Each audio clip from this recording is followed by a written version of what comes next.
That difficult apostolic journey was a balm on the open wounds of the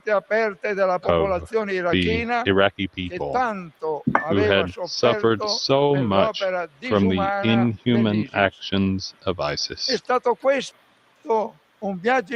was also an important trip for interreligious dialogue, another significant dimension of his pastoral work. With his 2024 apostolic journey to 4 countries in Asia and Oceania, the Pope reached the most peripheral periphery of the world. Pope Francis always placed the gospel of mercy at the center, repeatedly emphasizing that God never tires of forgiving us.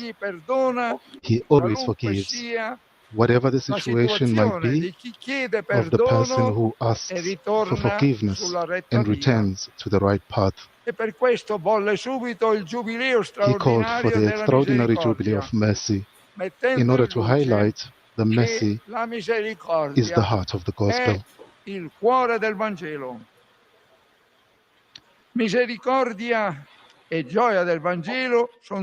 Mercy and the joy of the gospel are 2 key words for Pope Francis. In contrast to what he called the culture of waste,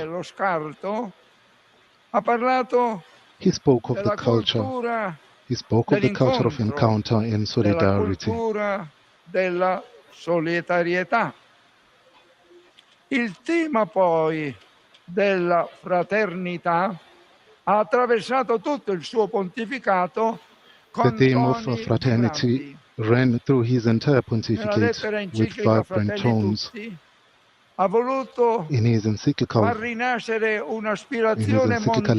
Fratelli Tutti, he wanted to revive a worldwide aspiration to fraternity, because we are all children of the same Father who is in heaven.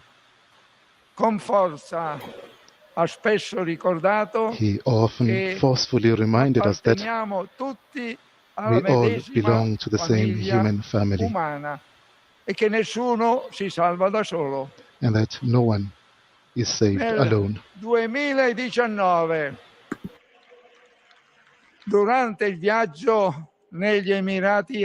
2019, during his trip to the United Arab Emirates, Pope Francis signed a document on human fraternity for world peace and living together, recalling the common fatherhood of God.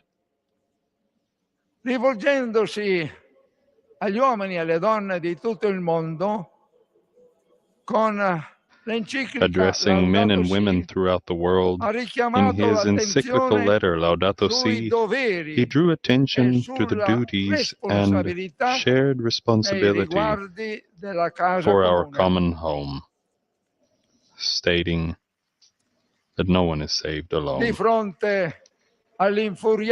with the raging wars of recent years, with their inhuman horrors and countless deaths and destruction, Pope Francis incessantly raised his voice, imploring peace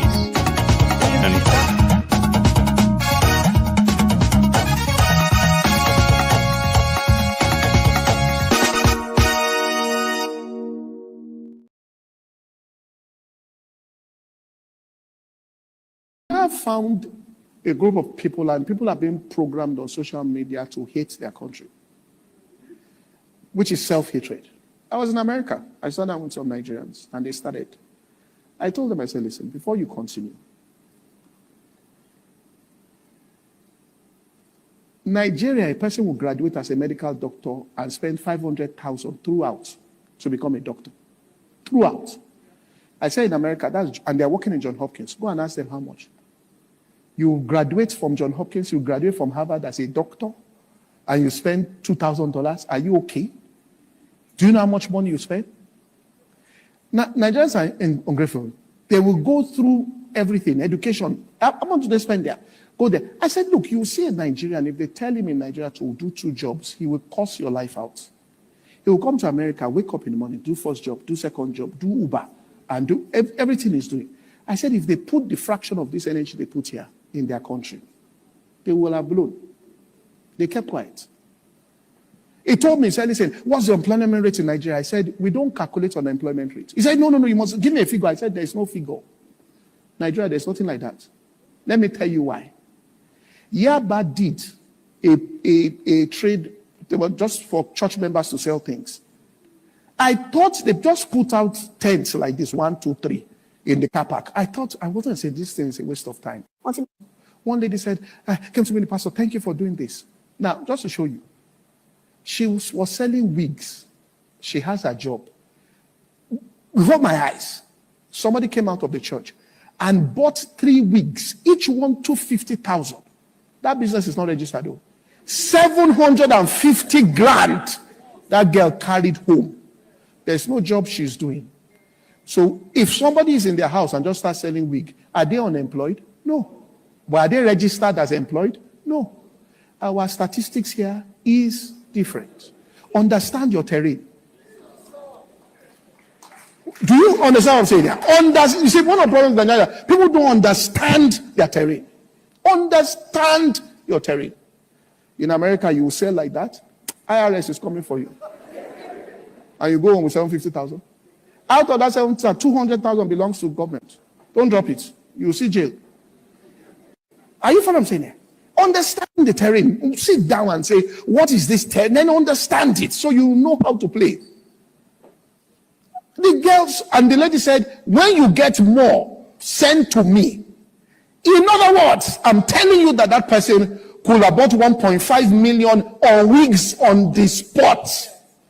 And if you see the lady buying, you will not know she has seen 2 million in her life. My mind was renewed.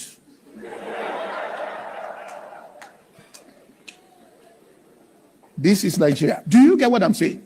The land of opportunity where good cometh. Are you following what I'm saying here? So what you should say every day is good cometh unto me. Give all these people. Say Nigeria happened to them. What are you talking about? You understand what I'm saying? Listen. In America, there are 4 people groups that are doing better than Caucasians. Nigerian Americans are, I think they're number 2, Nigerians. And they said why? It is the family of Nigerians, the way they raise their children. Which means the generation that left Nigeria when they got there still raised their children the Nigerian way. And the Nigerian way says book first before talent. Do you understand what I'm saying here? Get degree, whatever you want to do, do. If you say you want to paint, paint. But first of all, bring certificates. And that's the way in.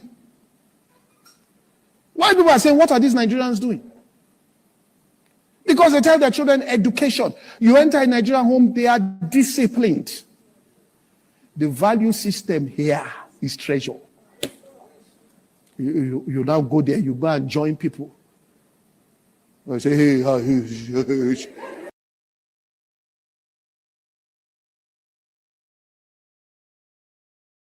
Has long been in a very complicated system. Most of you who are young like me, we were born into this system. But that's not what can allow Burkina to thrive. Because in this situation, there are only 2 cases. Either we accept to fight, or we remain slaves forever. I told you once, there are those who are slaves in their minds. They can only serve their master. And those people try every time to manipulate you. You must advise each other. Because every situation can be exploited by these enemies of the nation to try to discourage you, to demotivate you. So you must advise each other and not pay attention to certain remarks, even on some media. Not everyone is obliged to be patriotic. You are the first patriots. You have decided to defend the homeland. There is nothing better than that. Those who want to support you, let them support you. Those who want to discourage you through writings, you must close your ears and move forward. As for those, we will fight them here.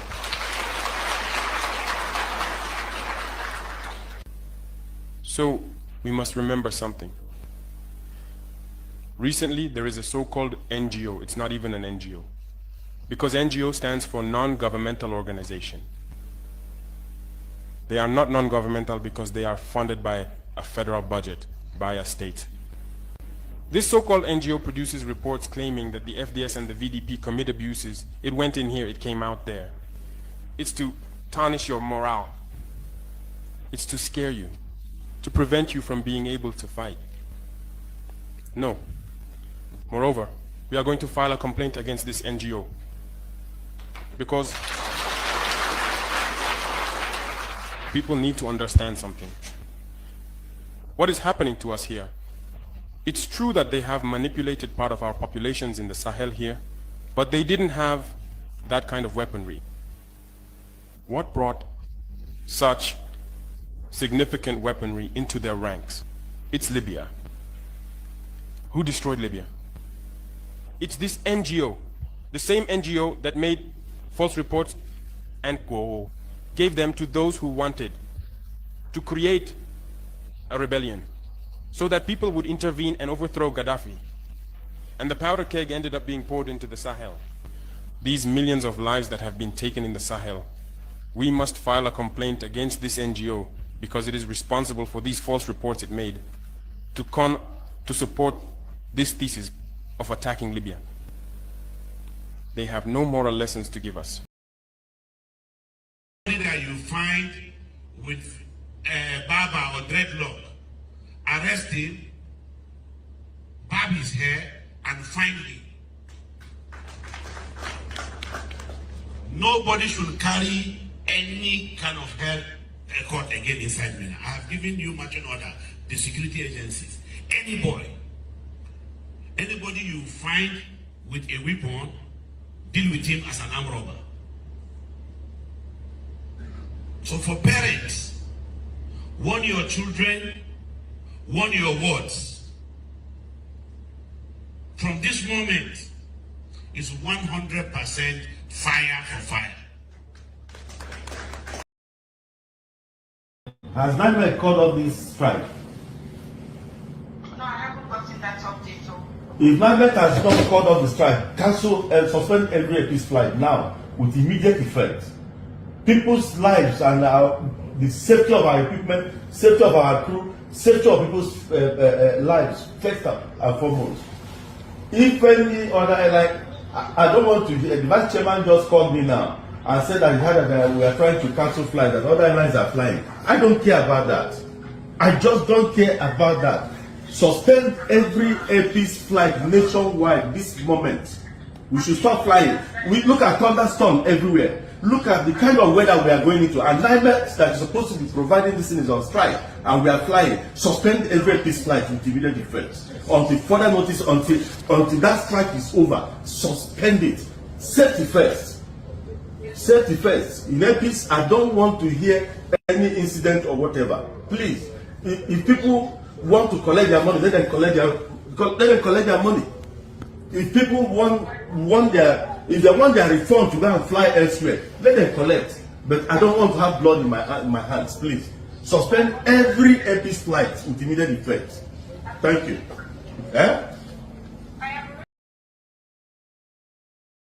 Respect to Pope Francis is none other than Pope Peter Obi.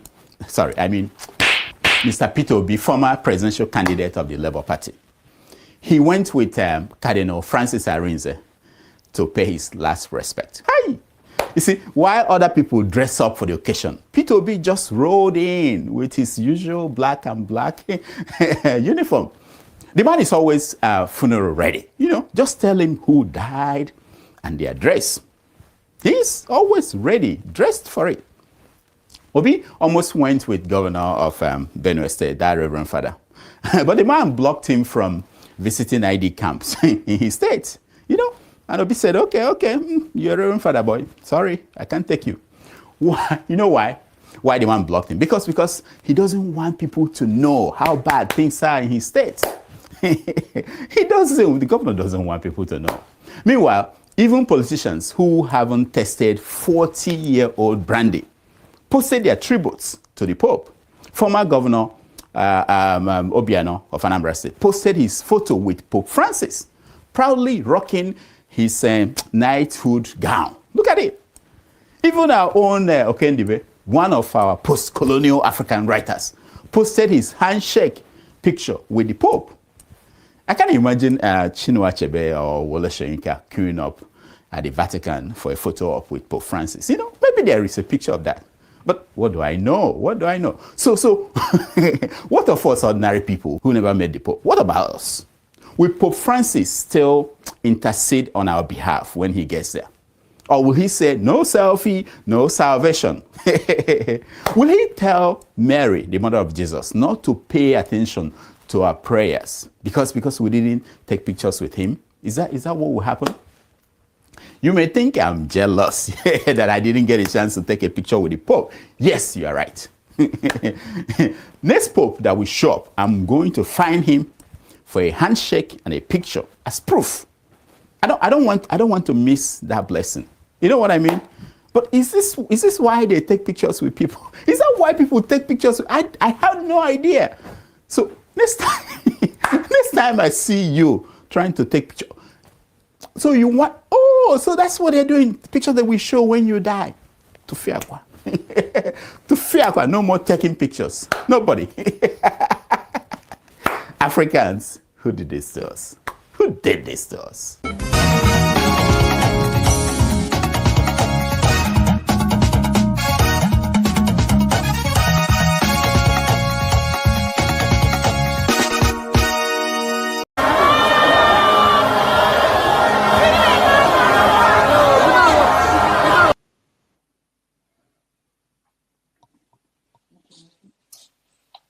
No, this rally make my blood pressure go up.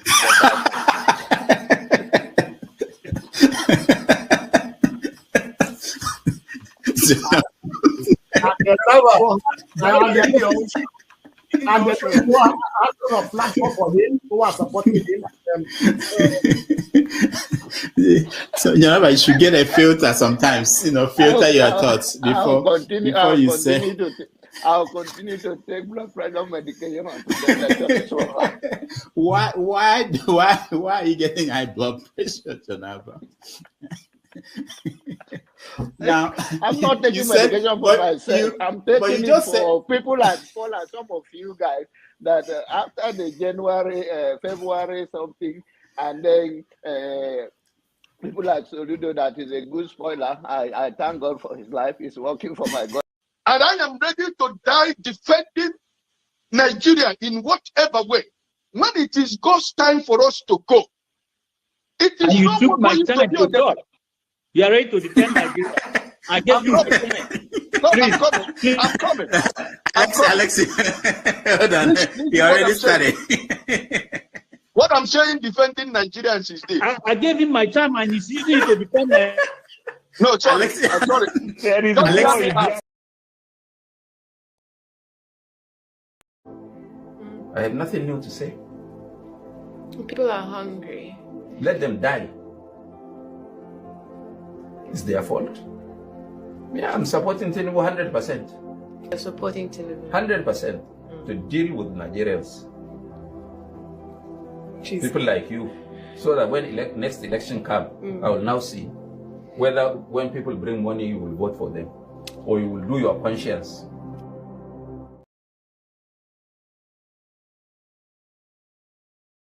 I just want to say that some of us are ready to die for Nigeria. One of the people paying respect to Pope Francis .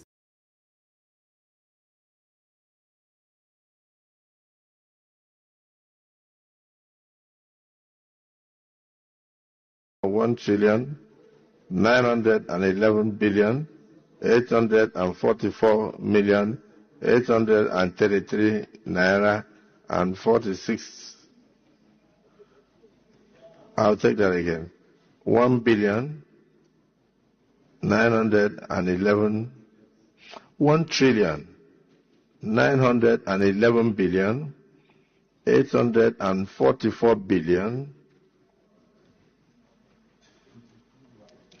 1 trillion. This money is too much for me. 1 trillion. I hope that is not on the record. 1 trillion 911 billion 840. I just want to say that some of us are ready to die for Nigeria. For example, my very personal self. I've been living outside Nigeria for so many years, and I've refused to take the passport of the country where I'm living. I still hold my Nigerian passport because I have hope for a better Nigeria. My kids and my grandkids, they have Dutch passport, but I've refused to take it because I love my country. And I still believe I'm a Nigerian. I am an Igbo man. I schooled in Lagos, CMS Grammar School. I lived in Lagos for more than 18 years. I lived in the north for 6 years. I'm a tribalized Nigerian. So all my whole friends in Nigeria, they're Hausas, Yorubas, Igbos, Middle Belt, name it from wherever.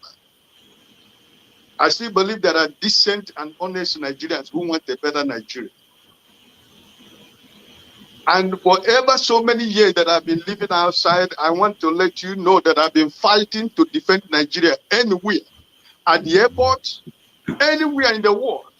Because if you live in the West, you travel, you see how they treat Nigerians with Nigerian passport. All of us are condemned criminals. Anywhere in the world, once you show your green passport. But I've never stopped. I know how many times I've lost my flight because of trying to defend Nigerians with Nigerian passport at the port of entry in many parts of the developed world in Europe. Why am I doing it? Because I still believe in that country called Nigeria. I lived in Mali for 13 years. I was the president of Igbo community in Mali. I was an executive officer of Nigerian community in Mali for so many years. But it is among us, is our problem. Because I remember vividly when Abacha was in power, when he wanted to come to Mali, some of us resisted that no Nigerian community would go and welcome Abacha in Mali. But some of the executive of Nigerian communities, they go and took money from the embassy and they went and welcomed Abacha in Mali. But some of us who are still honest Nigerians, we resisted that. We welcomed Obasanjo when he came. We welcomed Abdul Salam when he came. I've been a community leader for so many years. While in Kaduna, I was an executive member of Igbo community in Kaduna. Don't forget, that state is now an oil producing state. So they now have derivation, if you are not aware. So if you want to speak for anybody, please do not defend a Kalata like a Yabelo. Please do not. Okay, let me respond to him 1 second. Do not defend a Kalata like a Yabelo. Do not. All right, thank you, Mohammed. The people of that state. Can I respond to him? No. Then go to hell. Rudolph, go to hell. All right.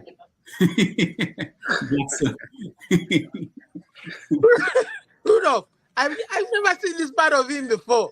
My God.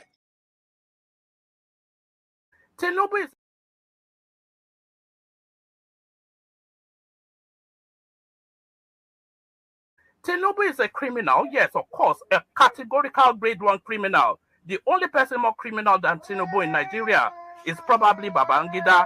But he's a criminal, and is he fit for purpose? Absolutely not. Should Tinubu be the president of Nigeria? Categorical no. Is there a better option than him? That is subjective. So show me who he is.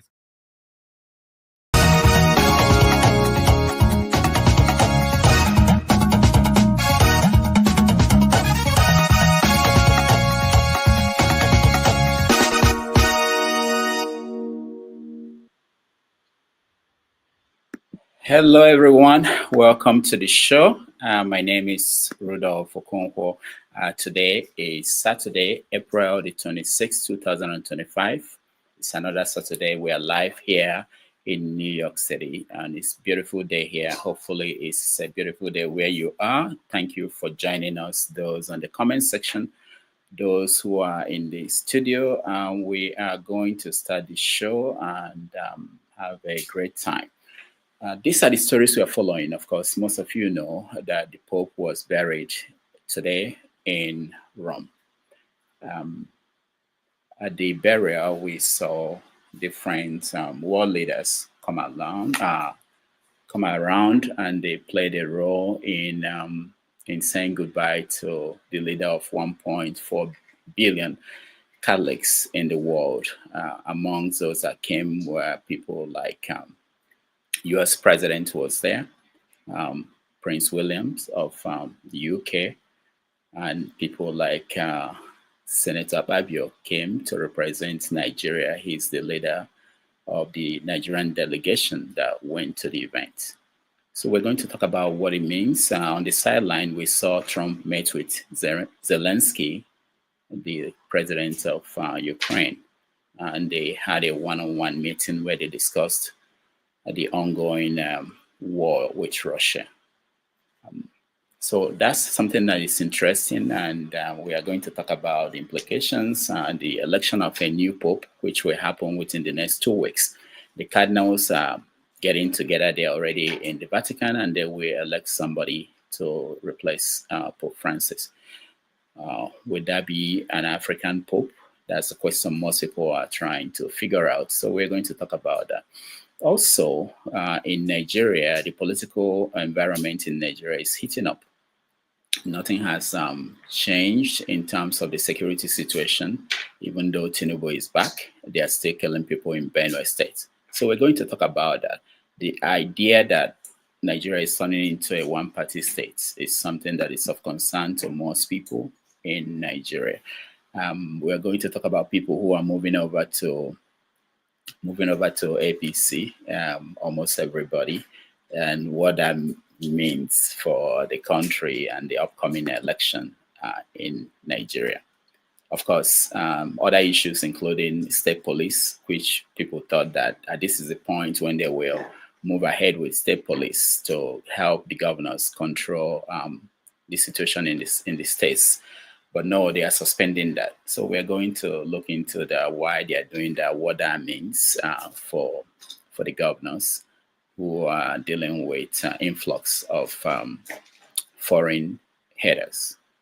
All right, there are so many issues in the news, but I want to throw it back to you guys to help me coordinate what is going on.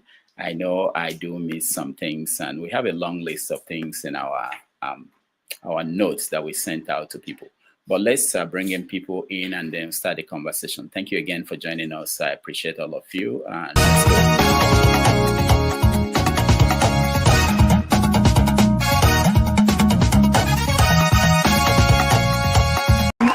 Thank you. We got to 80,000 followers, subscribers on YouTube. Come on, clap for yourself. I saw it. We made it. Thank you. You see, you thought I will never get that. I know. Our friends are at 800,000, 8 million. I know, but this is the first step. Next time, 800,000. I'm telling you, it's just 10%. What is it? 100% will be 800,000. You can do it by subscribing. Pim. That's it. Pim. And for those who go and unsubscribe, let me tell you, they don't tell me who you are. YouTube doesn't tell me who you are. I will have come to your house to talk to you and say, what? Come on now, let's talk. What did I do? I mean, today I might upset you, I know, but tomorrow I'll make you happy. It happens maybe once every 4. How did Tinubu say that? Fortnight. Fortnight. Come on. Thank you. All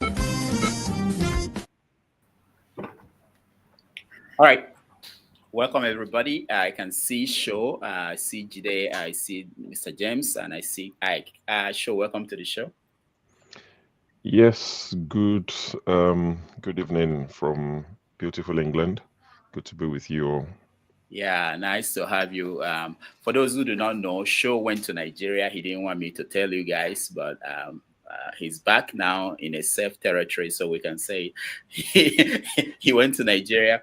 I have some videos of him dancing Owambe in Ibadan. I can't play the video because of copyright issue. I'm working on it to get that to. Sure. Thank you so much for joining us. I'll get to you quickly because I need you to tell us what you saw, because it's very important to get on the ground reports, from one of our crack reporters, which is what you are when you leave this studio and go on the streets. Thank you so much for joining us, Joe. Thank you. All right, I'll come to you first, but let me just greet all the people. Jide, thank you so much for joining us. Did you watch the Pope's funeral? I watched a little bit, but honestly, I watched a little bit, but I was focused more on other things, my work and stuff, so I didn't really pay so much attention. But I actually did some analysis. I listened to podcasts on what was going on, so I didn't watch it. Okay. I will get your take on that. I want to hear. I know that you are big on post-colonial African history, and most of them are buried in the Vatican. We'll get to that. Mr. James, welcome to the show. Thank you. Yeah, how are you doing? I think I'm all right. Okay. Were people in the Gambia? Did Gambia send someone to the Vatican today for the funeral? I do not know, because the death of the Pope has nothing to do with me. It's of no importance to me, frankly speaking. No, not to you. I'm talking about Gambia. I know. If they send people, well, maybe the population of the Christians here is insignificant. Okay. They're about less than 10%. Or they will send somebody, I believe so. But it's of no importance to me, so I didn't bother to discuss the issue with people in town. I understand. All right, let's say hi to Ike. Ike, welcome to the show. Yeah, Doctor, good afternoon. Yeah, I was playing around during the week, and I saw this video of you saying you will never give up the Nigerian passport. I will never give up. That was some years back. Exactly. I didn't forget that. I know. Yes. It was interesting. And necessity is the mother of every invention. All right. Mm-hmm. Sure, it was good there. You traveled to your country, didn't tell us. What are you afraid of? He's worried about some of you might call the Tinubu people and said he's coming home. Get him. Okay. but it's good that you're back safely back to your base. Welcome back. Thank you. He's back to civilization. Sure, welcome. Mr. James, God bless you, and my brother Jide, you are blessed. All right, let's start with Show. Show, give us a situation report. What did you see? Did anybody try to beat you up at a bus station or newspaper stand? Unlike Sam O, who went to Lagos and was trying to tell people that Tinubu is doing well, they should bear with Tinubu and the rest of that. I was very mindful of what I said to who, so nobody wanted to beat me up. But Nigeria is Nigeria. I got there, and the things I saw, like Sam also agreed, or like said when he came, he's a Tinubu supporter, I'm not. So, but I agree with him totally. As soon as you land into Nigeria, you just see poverty. It's just everywhere you look, there's poverty. It's always been that way, at least since I've grown up. You've always seen poverty around, but the only issue is you see it a lot more. Everywhere you look, the people look hungry and angry, dejected, almost hopeless. They don't have to say anything to you. It's just poverty everywhere. And I went around. It wasn't just around, some exclusive areas. I went around Ibadan. I was in Lagos. I was in Ikeja for the most part in Lagos, but I was in Ibadan where I was born and I grew up, and I just saw things are just not. It's very hopeless. I went into ShopRite. and it looked dingy and dark because most of the lights are off. I think I sent you some of the videos of the fridge section, of some of the majority of the fridge freezer section in ShopRite on the ring road in Ibadan. The last time I was there, it was busy, but I think they had only about 2 or 3 tills open because they didn't have a lot of customers. Most of the fridge sections were turned off, the freezers turned off because they didn't have customers. Slightly better when I went to ShopRite in Lagos in Ikeja, but Ibadan ShopRite, the two they have, one on the ring road, one in the within Cocoa House. It looked dead. Like, honestly, you go in and you're thinking someone should put on the light because they didn't have a lot of customers, so they turned a lot of things off. There are a lot more beggars on the roads in Ibadan. And when I say beggars, I'm talking children. I'm talking children under 10. Once they see your car, they can profile the cars. They know what cars to approach. They start knocking on the windows and begging for money in Yoruba. They were speaking Yoruba, begging for money. Now, I don't know if they are Fulani Hausa kids that were born and they've just left them, or they're actually Yoruba, full-blooded, but they're begging in Yoruba language. And I'm thinking, these kids are meant to be in school. Why are they on the road begging for money?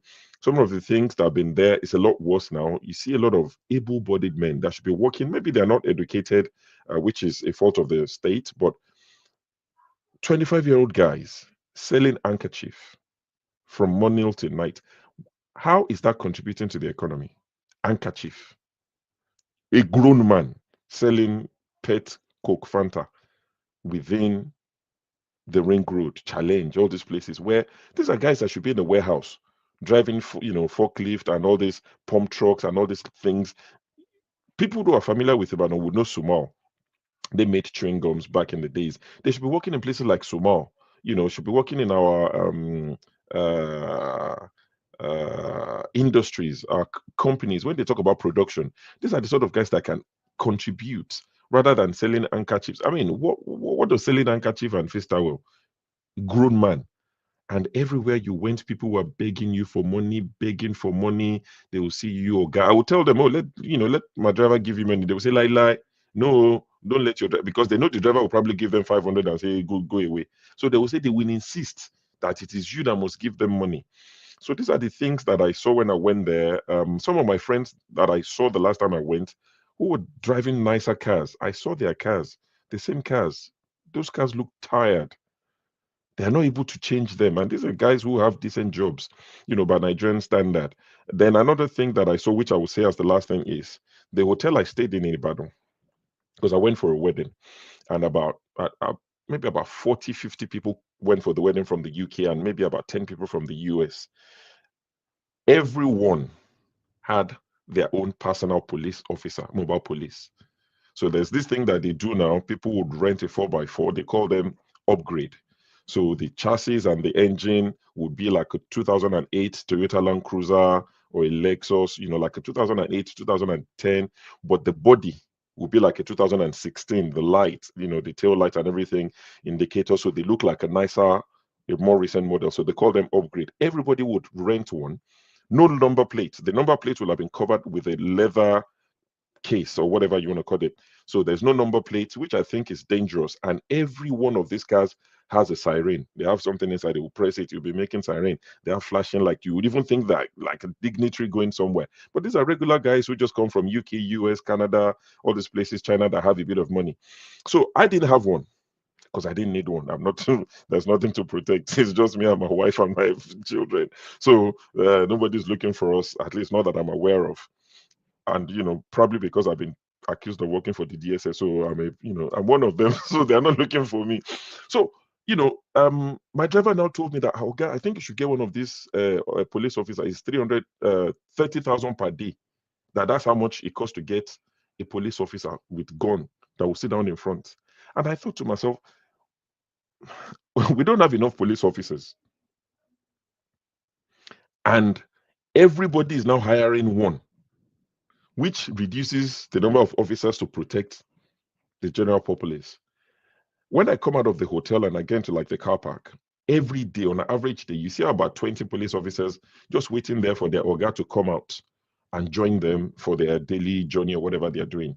And I'm thinking, for how long are we going to do this, that everybody has their own police officers? They told me it's 30K for a day if I want one. And I'm thinking those police officers would prefer that than to go and be standing in the rain, sorting out, dealing with armed robbery. Because with this job, on top of their salaries, I just did, in my head, I'm thinking, if it's 30K per day, let's even say the police officer gets 5,000 a day on top of their basic salary. If they do that for 30 days, that's 150,000 on top of their salary. And when they go out with Oga goes to eat, what some of my friends were doing, they will buy takeaway for these police officers because officer won't stay at the door of the restaurant when they go and eat. So when they come out, they'll buy takeaway for them. They'll give the officer takeaway. So the officer would come and eat twice a day, 3 times a day, and is getting extra money. And these are the police officers that are meant to be looking after everybody, but they are now for hire, carrying people's bags. They're helping people take their trolley. They are fighting with the bellboys at hotels to carry luggages. And I'm thinking, these are our police officers. What has happened? Police for hire, 30K per day. Me, I didn't have who? Before God and man, as they say, I didn't need one. I didn't hire one. They told me to come and rent a G-Wagon. Oh, guy, you can afford it. I said, who told you I can afford it? I don't need G-Wagon. You see this Honda Accord that is driving me around the Ibadan? I like it. It's okay. It's beautiful. But honestly, there's not much to fill you with hope. Whatever Tinubu and his people are doing, and the state governors, because I can't exempt them, it's not working, at least to the naked eye. Maybe will work later, I don't know. But whatever they claim to be doing, it is not working. The people are poor. Things are so expensive. Let me give you a typical example of what happened. The last time I went to Nigeria about 5 years ago, I bought a full goat. The biggest one from the allergy that we buy from 5 years ago was 24,000 naira. Full goat that I fried and I brought with me. I went back to that same guy. The biggest one is 130,000 naira. 5 years ago, 24,000. Now 130,000. What's the minimum wage? How much meat do you get from one goat? So so you just see a lot of poverty around. Honestly, I feel like they've called me an alarmist on this platform many times. It just feels like Nigeria is on the brink where the people would actually revolt, because the poverty, you can almost touch it. People are hungry. They're angry. The average guy in Ibadan just looks like he wants to fight you. Like they are not even smiling at all. So how can I go and tell those people that Tinubu is doing something? That Tinubu is doing? No, they will beat you. They will literally beat you up. So I don't know how Tinubu wants to win in 2027. Like Sam said, if he doesn't rig Lagos, he can't win Lagos.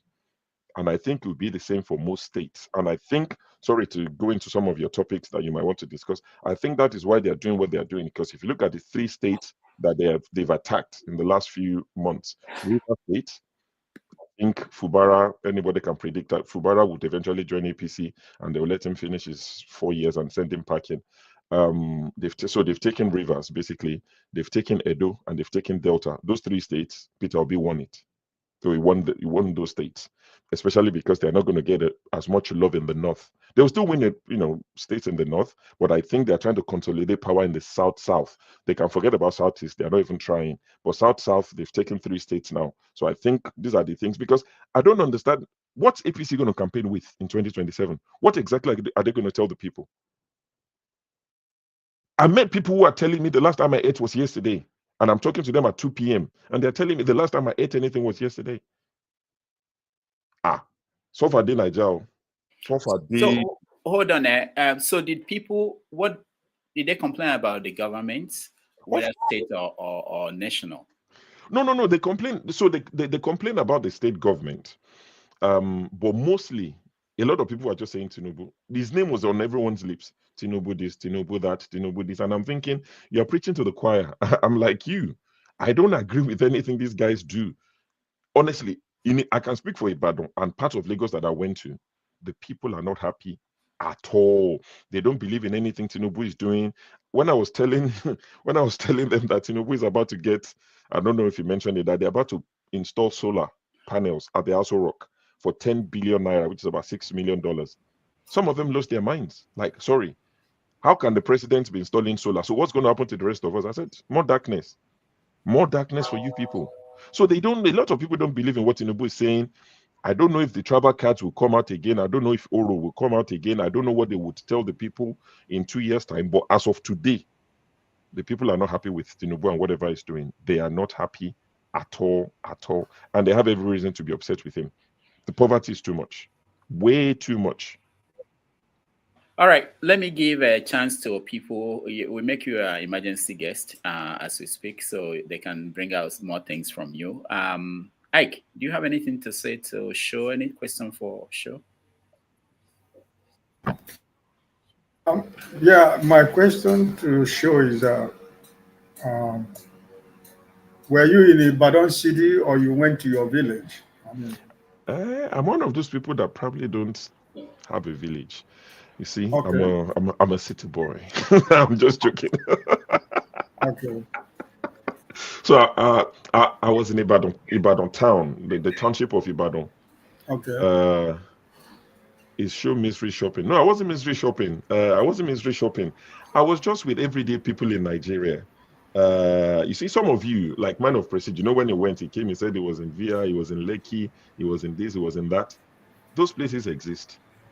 But the majority of Nigerians are poor. You can't argue that.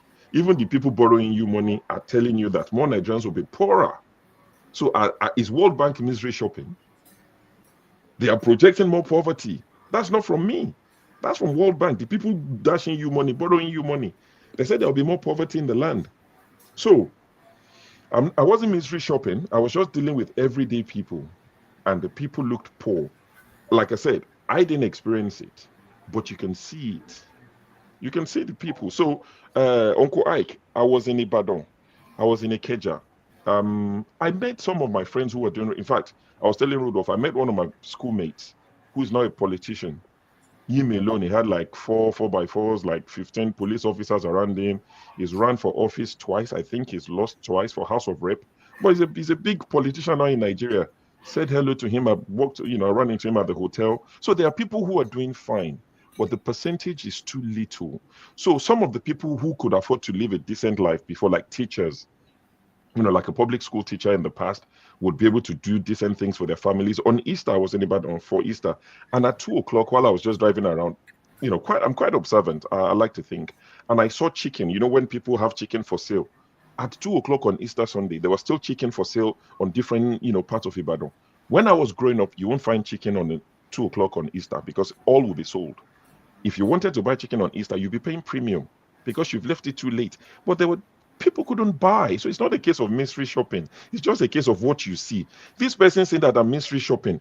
In fact, let me say this, because I walk the streets of Twitter. So let me say this so that they can hear me.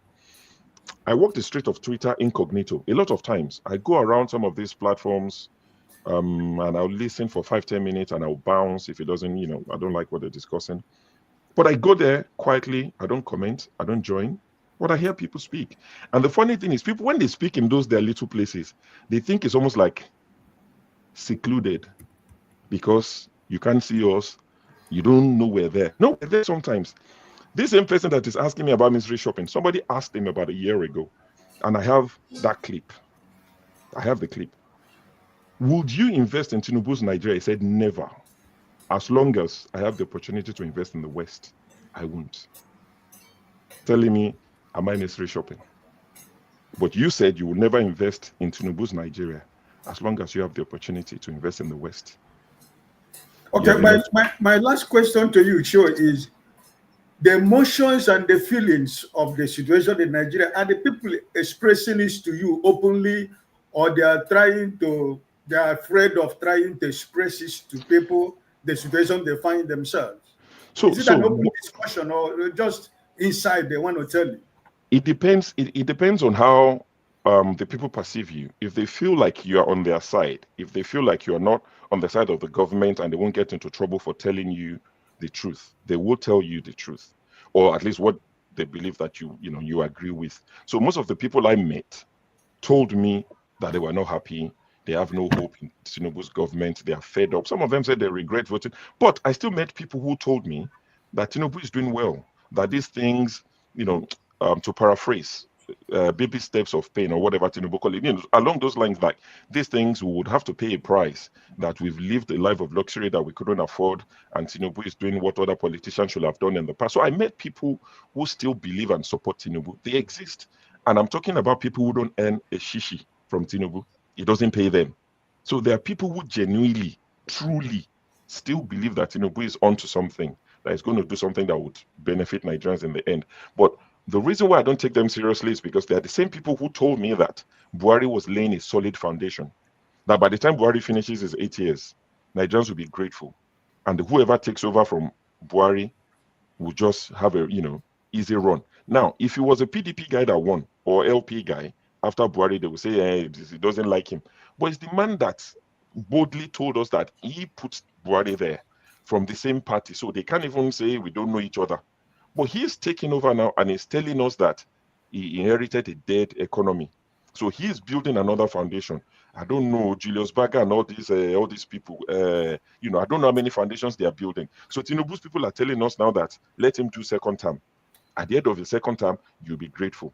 He will finish his second term, they will bring one fool from the north, from APC again, and they will tell you that one has started another foundation. When are you going to start building?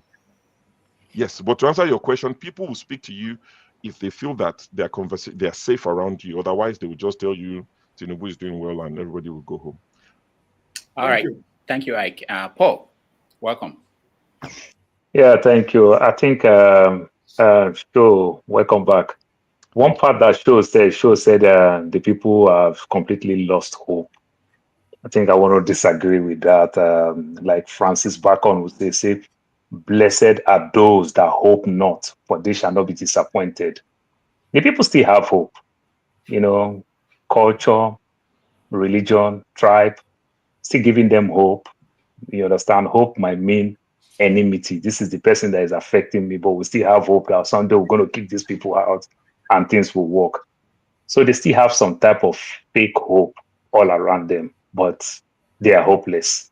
But the day you lose hope completely, then you find your way that, okay, there's no road here. Let me look for alternative, which so many people do. And the new alternative now these days is called Japa. You understand? Japa is expensive now because of the exchange rate. Japa is expensive because it is like really 2-3 years ago. So Japa, I mean, some of my friends who came to the UK about just after COVID or around COVID, the guy was telling me that it cost him about, maybe 4 million naira for him, his wife, and his young daughter. Maybe the wife came as a student or something like that. 4 million naira. My nephew is trying to Japa now. The boy is telling me that 4 million naira doesn't cut it at all. So because of the exchange rate, the uni fees they have to pay in pounds. I mean, then 3-4 years ago was like 700 to 1 or something like that. Now it's 2,100 to £1. So Japa is not for the poor. It's not easy, my brother. Japa is no longer an alternative. It's damn expensive. Sure, I know a man, I know him very, very well. He's a king now. Come from where Ojinika Okpe come from. He's their king. You know what this man does? He's into hotel and management. What he does, you understand, we have what we call so many poor landlords. You know those people that are in Kent, in London, that struggle, live in one small cubicle and build one small house. You know those kind of poor landlord. These days, people sell their property to travel. What the man does, they just come, they assess your property, and they tell that landlord that struggled to build a house and managed to send 3 kids as a graduate. I'm going to send these 3 of them to UK and give you 20 million so that you go deep inside, go buy one small land and build. And they said it as quick. That's why you see real estate is booming, those low housing place, not all those type of lecky house. So people sell house like crazy to Japa, all those poor landlords, because it just makes sense where the man struggled, worked for 30 years, is a poor landlord and successfully was proud. Yesterday, they have 4 graduates. But your 4 graduates, they snowball and come back to eat from the father. Some of them get pregnant to people. Some of their daughter is pregnant. They still feed from that same property. So they are also poor, other than they don't pay bills. So it brings shame to them. So when somebody introduced to them that I'm going to buy this house and send these kids to the UK, I think it makes sense when they tell you that we're going to do it the right way, send them to Germany, send them to here, you understand, the right way and every other thing. And people just look, what are we waiting for? By the time the 3 of them, they razzle the father, even though the father want to prove stubborn, we'll see that. I think it makes sense. You understand? Like you still get some cash. So property is going. This is what this man is doing. It's a new form of selling property. So it's not like the son is telling the father, Daddy, just sell this house. The father will say, I will swear for you. So there are all type of nonsense methods going on. Things are really, really hard in Nigeria. In fact, these days, people even flash you with WhatsApp. Like they flash you with WhatsApp. So things are hard, things are bad. But Doctor, I think where I want to contribute my little one, I just want to talk about the airport thing, the Nimet guys who strike the other day. It kind of beat my heart. Hold on, Paul. Let's. I want us to go around, if possible, just or maybe people can indicate they want to talk to show, and then we go to normal show where we talk about one topic at a time. We don't. Okay, I thought you were still asking this funny question of what they didn't put into the show. No, we're not doing that today because. Okay, that's fine. Then that's fine. Okay, that's fine. Enough topics. Yeah. All right. Let me bring Jide because I know that show has to leave. So Jide, any question for show? And I'll go around and then we go to the typical show. Yeah, nice to hear from you, show. Yeah, great to see everyone again. Thank you, Dr. Damages. Yeah, I mean, very interesting and very disturbing to hear this. I'm not too surprised. I was just going to ask that what about the security situation? I'm very concerned about the security situation. What did you observe? And what is the safety like regarding movement and everything like that? So Ibadan is relatively peaceful, safe.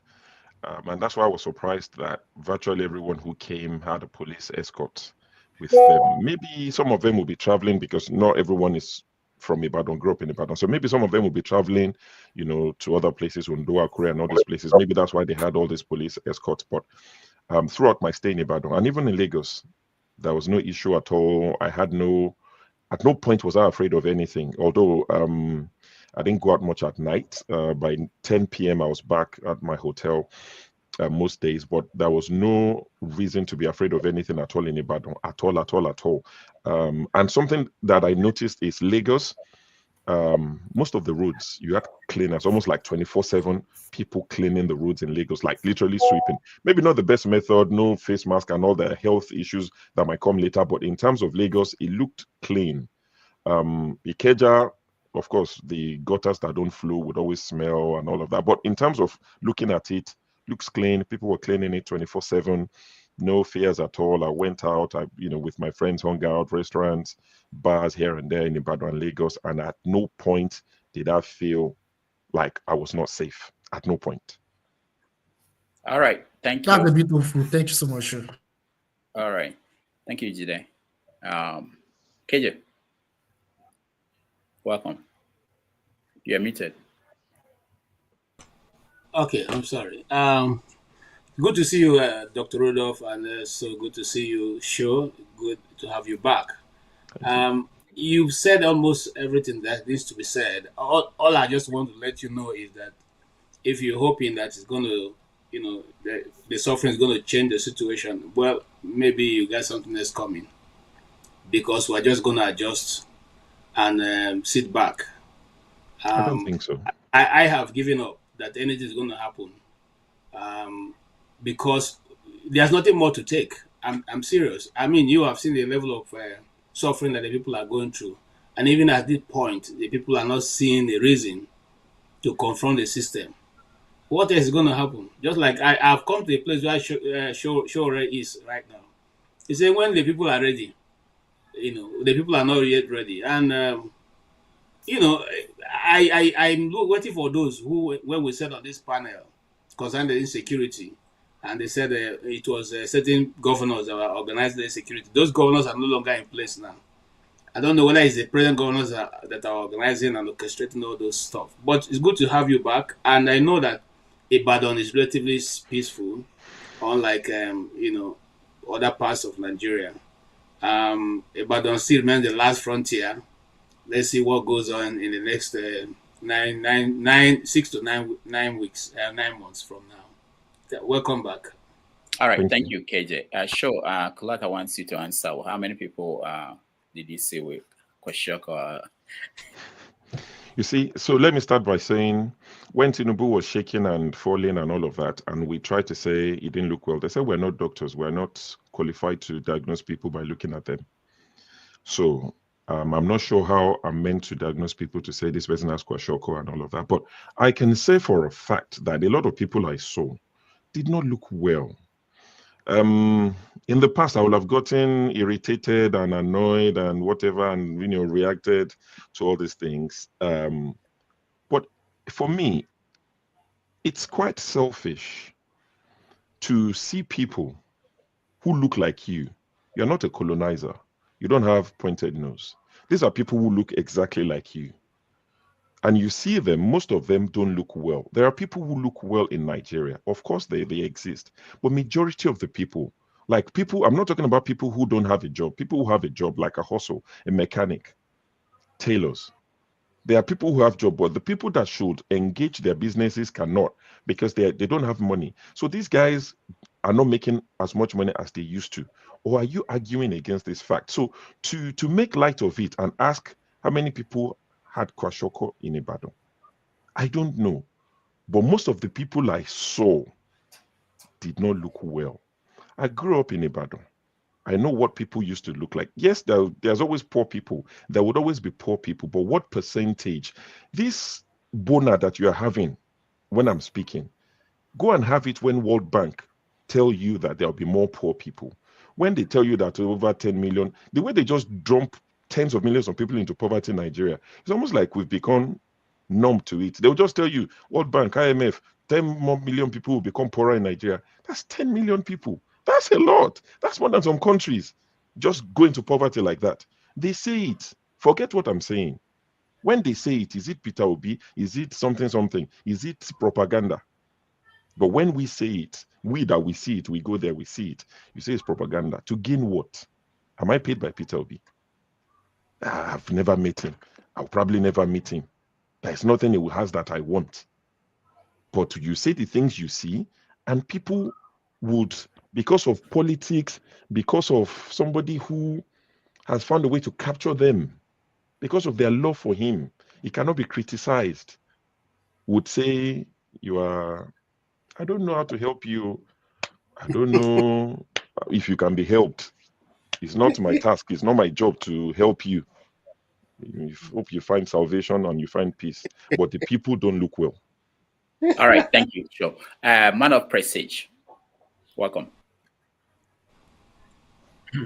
Yeah, greeting everybody, Dr. Damage. Sure, nice to have you. Welcome back to the land of peace and everywhere. So it's nice to see you, man. So my question is that I don't know, this recently bill that was proposed by Carlo, for granting indigenous status to people wherever they reside. How is it vibrating in Nigeria? Because I believe some people do oppose it. Probably more Lagosian than any other people will oppose it because of, So did you hear about it? No, short answer is no. What Nigerians are dealing with right now, majority of Nigerians, let me be specific, it's beyond where you're born, state of origin. People want to eat. So those sort of conversations, you can have it. You would have such conversation with people who are probably well-read, people who are, In fact, what will shock you is if you go to Nigeria, you went recently, and if you discuss politics, you will find out that you know more about the news stories in Nigeria than they do. They don't pay attention anymore. A lot of these things don't bother them. They just want the next meal.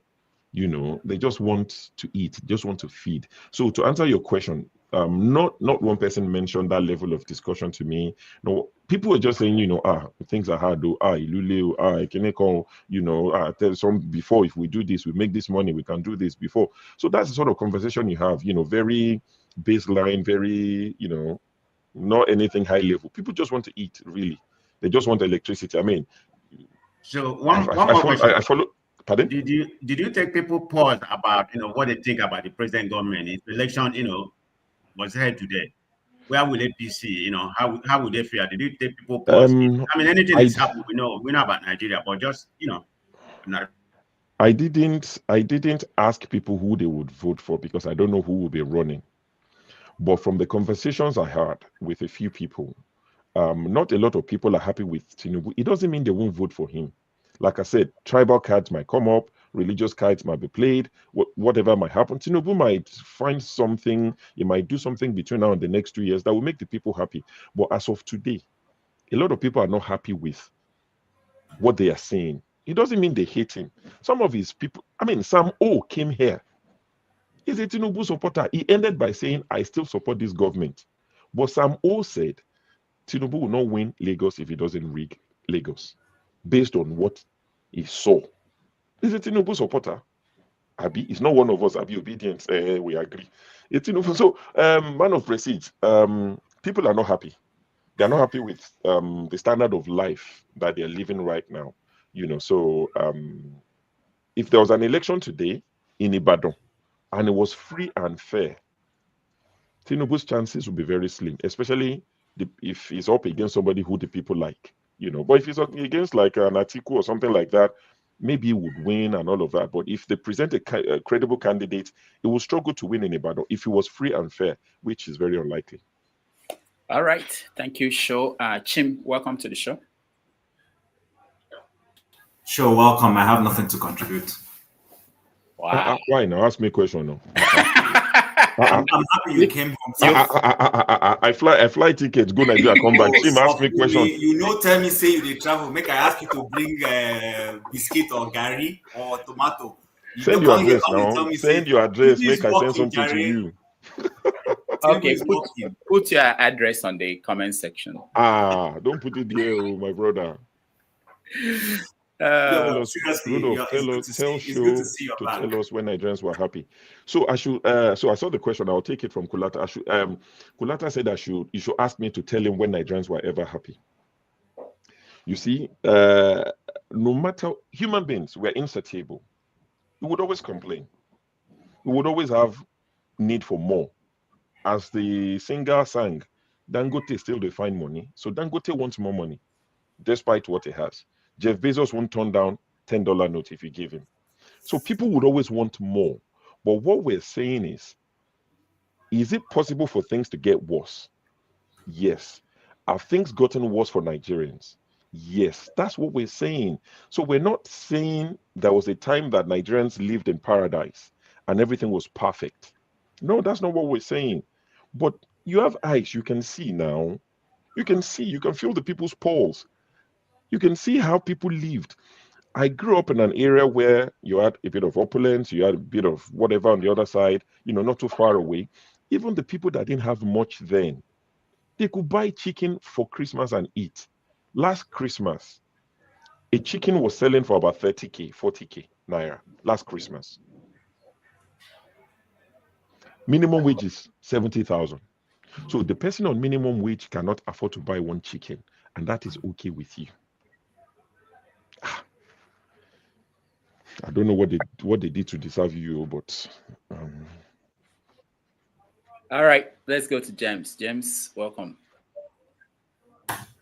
You're welcome. Thank you, Oga. What's your opinion of Kadri Alabi's case? That's the question. Oh, the young man. I've not actually followed the case. To be honest, I've seen it because while I was in Nigeria, I was really busy, and I think that's when the news really broke. So all the while I was in Nigeria, I saw the headlines, but I've not really followed the news. I read what his people on his side. I think the human rights lawyers, what they said, how he got incarcerated, but I've not really followed the news. But it doesn't surprise me. If you remember, there was a case of a guy in Osun State that was kept for how many years because of his stole chicken or something like that. So it doesn't surprise me that the young man was locked up, especially his picture became like, something that resonated with a lot of people, hailing Peter Obi and all of that. And opposition or not opposition, Peter Obi's opponents might not like that and whatnot. Based on the story I read, I can see why they wanted to get rid of the guy. But to be honest with you, I've not really read the story or followed up on the story as much, so I cannot opine on it as much as probably you would like me to. All right, James, thank you. Final one, AY. I don't really think I have questions for Shu, but Alpha Shu, the goat meat, Alpha. He choke. Oh, You will just he say somewhere. choke. Yeah. And if you need officer 30,000 per day, officer for hire. So Yeah. the part I wanted to contribute, right? The issue of politics, sometimes we need to really tell ourselves the truth. What is really sad now, we don't have a position in Nigeria. This is the reality on ground. I agree. We don't. It is a big problem. Just like during last election, when you tell people election, you only win election with political structure, people don't seem to get it. Actually, I still stand with that. But what I'm seeing right now, we can discuss whatever we want. From the political atmosphere of Nigeria, my conclusion is, except Atiku will drop his ambition and all the opposition, the SDP, the PDP, the fractional PDP, the fractional Labour Party as well, they can come together and work against Tinubu. I think the election will be over, because from what we are hearing now, you will see more governors, more honorables, the so-called honorables, the capital APC. It is really a problem. So I think that's what we should watch out for. If the opposition are really ready, they need to start building it. And you need to build a position without Atiku. I mean, Atiku can be there as a experienced advisor, as a mentor, or whatever. But Atiku contesting next 2027 election is just going to be a walkover for Tinubu. Trust me. It's going to be a walkover. They are not seeing that. They agree it's a problem, but it's just sad what is going on. Yeah. Rudolph, one other thing you did add to this talk I really wanted to have discussion about is the Canada election. Yeah, I don't know if I can speak on it now. No, not yet. Okay. We'll get to that. I know that you mentioned it, and we have Tim here who will give us updates. We're interested in what's happening to our neighbor. We may have to go and invade and take over the election. They can't get the so we'll get to that. Let's go to the Vatican first, because okay. Just before I leave, go ahead. Yeah, no, just before I leave, I just wanted to say something regarding the Aso Rock solar panel, and I would just leave, because every time I talk about Nigeria should do this and do that, there's a particular guy here. I don't know if Nigeria has happened to him or not. I've not seen him in a while. In the comment section, it was very, notorious, and he would say, "I'm an alarmist. Nigeria doesn't have money. How much is the budget of the NHS? NHS budget is bigger than the whole budget of Nigeria. We are broke. We can't do all these things." And I used to give the example of, you just give people paracetamol for free at our primary health care. He would say we'd have no money. If I had told such people a month ago to say there was, recently, UCH, University College Hospital Ibadan, one of the first ones and the biggest ones, that the Saudi royal family used to get treatment up until like the 70s, 80s. UCH had no power for 4 months, no electricity for 4 months, UCH, because my mom gets her treatment from UCH, our outpatient appointment is there. And they would charge them for diesel money now as part of the, so you pay to see a doctor. I think it used to be 1,500 5 years ago. Now I think my mom said it's about 3,000 or something like that to see a doctor outpatient appointment. You pay that, and you pay for diesel because they have to put diesel on. So you pay for all these things you pay for. If I had said a month ago and say, let us power UCH, the version of it in Calabar, one in the north, one in Kano, like maybe 10 hospitals, and let's spend 20 billion naira, they will have said, where's the money coming from? We don't have money. But all of a sudden, there's money, there's 10 billion naira to power Aso Rock. Aso Rock is going to go off grid. So they want consistent electricity. And Bayo Nonuga, the sort of people some people like to listen to, is comparing it to the White House. When Nigerians criticized that move, he said they have solar panels at the White House, that they use solar at the White House in Washington. If we dare compare Nigeria's situation to America, US, their children, I don't want to call them unfortunate, because they're our brothers at the end of the day. There are children here and everywhere else, the ERATs. They will tell you don't compare Nigeria to America. But their uncle, Bayo Nonoga, is comparing Nigeria's situation to the US. They feign ignorance. They don't understand English anymore. They become very foolish people. They don't understand. But if any of us dare compare the US to Nigeria, don't compare the two. It's unfair. Compare us to Ghana. Compare us to Togo. But now Bayo Nonoga is saying that they use solar at the White House. The reason why they use solar at the White House is because they're trying to lead by example, not because they don't have electricity to power White House, not because they can't afford it, but they feel let's go green, it's cheaper, it saves money. Is Aso Rock going green because they just want to be green? No. Sure. Let's just make it straightforward. Rudolph lives in the US. He lives very close to Washington. They are doing solar panel in White House because, like you rightly said, the US is pushing under Biden, not under Trump. Is pushing the green policy, Paris Accord and all those things. So they're leading by example. It's not because like you said that there's no electricity. We have electricity all over here. People are coming to my house every day to ask me to put solar panel. I'm asking myself, can I afford it? Because if I put it, I will get some so-called electricity credits back. My electricity bill will drop and all those things. But you know what? We want to dwell in deceit. Like some of the people who are parading themselves and telling us that you are lying and everything. I can't engage these kinds of people because my level of thinking with their own does not fit. So there are people I've ignored now. I'm not going to talk to them because I can't. I'm just saying it for the sake of people that might read their comment and run away and think they're making sense. They know what they're doing. It's like Bojo Yemade. They're not foolish people. They know what they're doing, but we need to let people know that, okay, this thing they're saying is nonsense. And for the same person asking for empirical facts, that is just emotions. So empirical fact. Since 2023, when Zadi came in,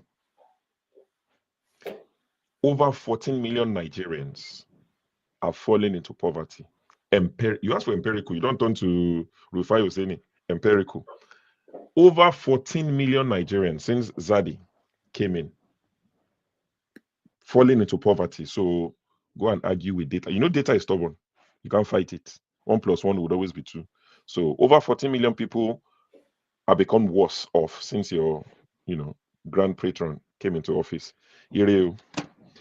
No, before you go, don't go yet. Before you go, I want to show this, and maybe you can help us understand. Just a quick video.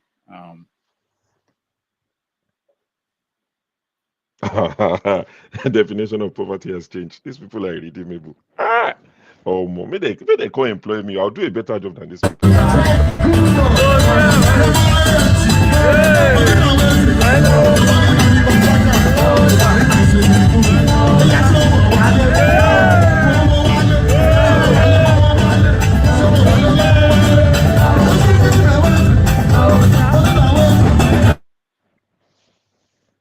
All right, so I just wanted to give them a little take of show. That's show enjoying in Nigeria. I was going to ask, is this show? That is show enjoying in Nigeria.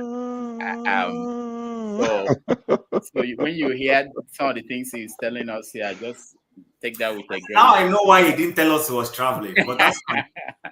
Doctor, just to let you know, that money na fake, na fake currency, not be real one. The money is even going into a bag, so they can't come for me now. So what is that? No, not fake. Is that 1,000 or 500? What are you? I don't know. It's printed. It's not real money. It has no denomination. They are just dishing it out like that. Sure, are you not sure EFCC are looking for you? I'm their son now. I work for them, so we are one and the same. Anyway, so thank you so much for that situation report. And show came to get liked. Poor people dancing with Shegun Johnson. I didn't tell you I was poor. I said it on this show. By any standard in the world, I'm a comfortable man. Any denomination, any currency, anywhere in the world, I'm comfortable. So I said that it doesn't affect me, but it affects a lot of people. That is where we're different. Some of us care for more than just ourselves. Some of you, as long as your belly is full, bamu bamu la you awaumo, baby pomeni kon.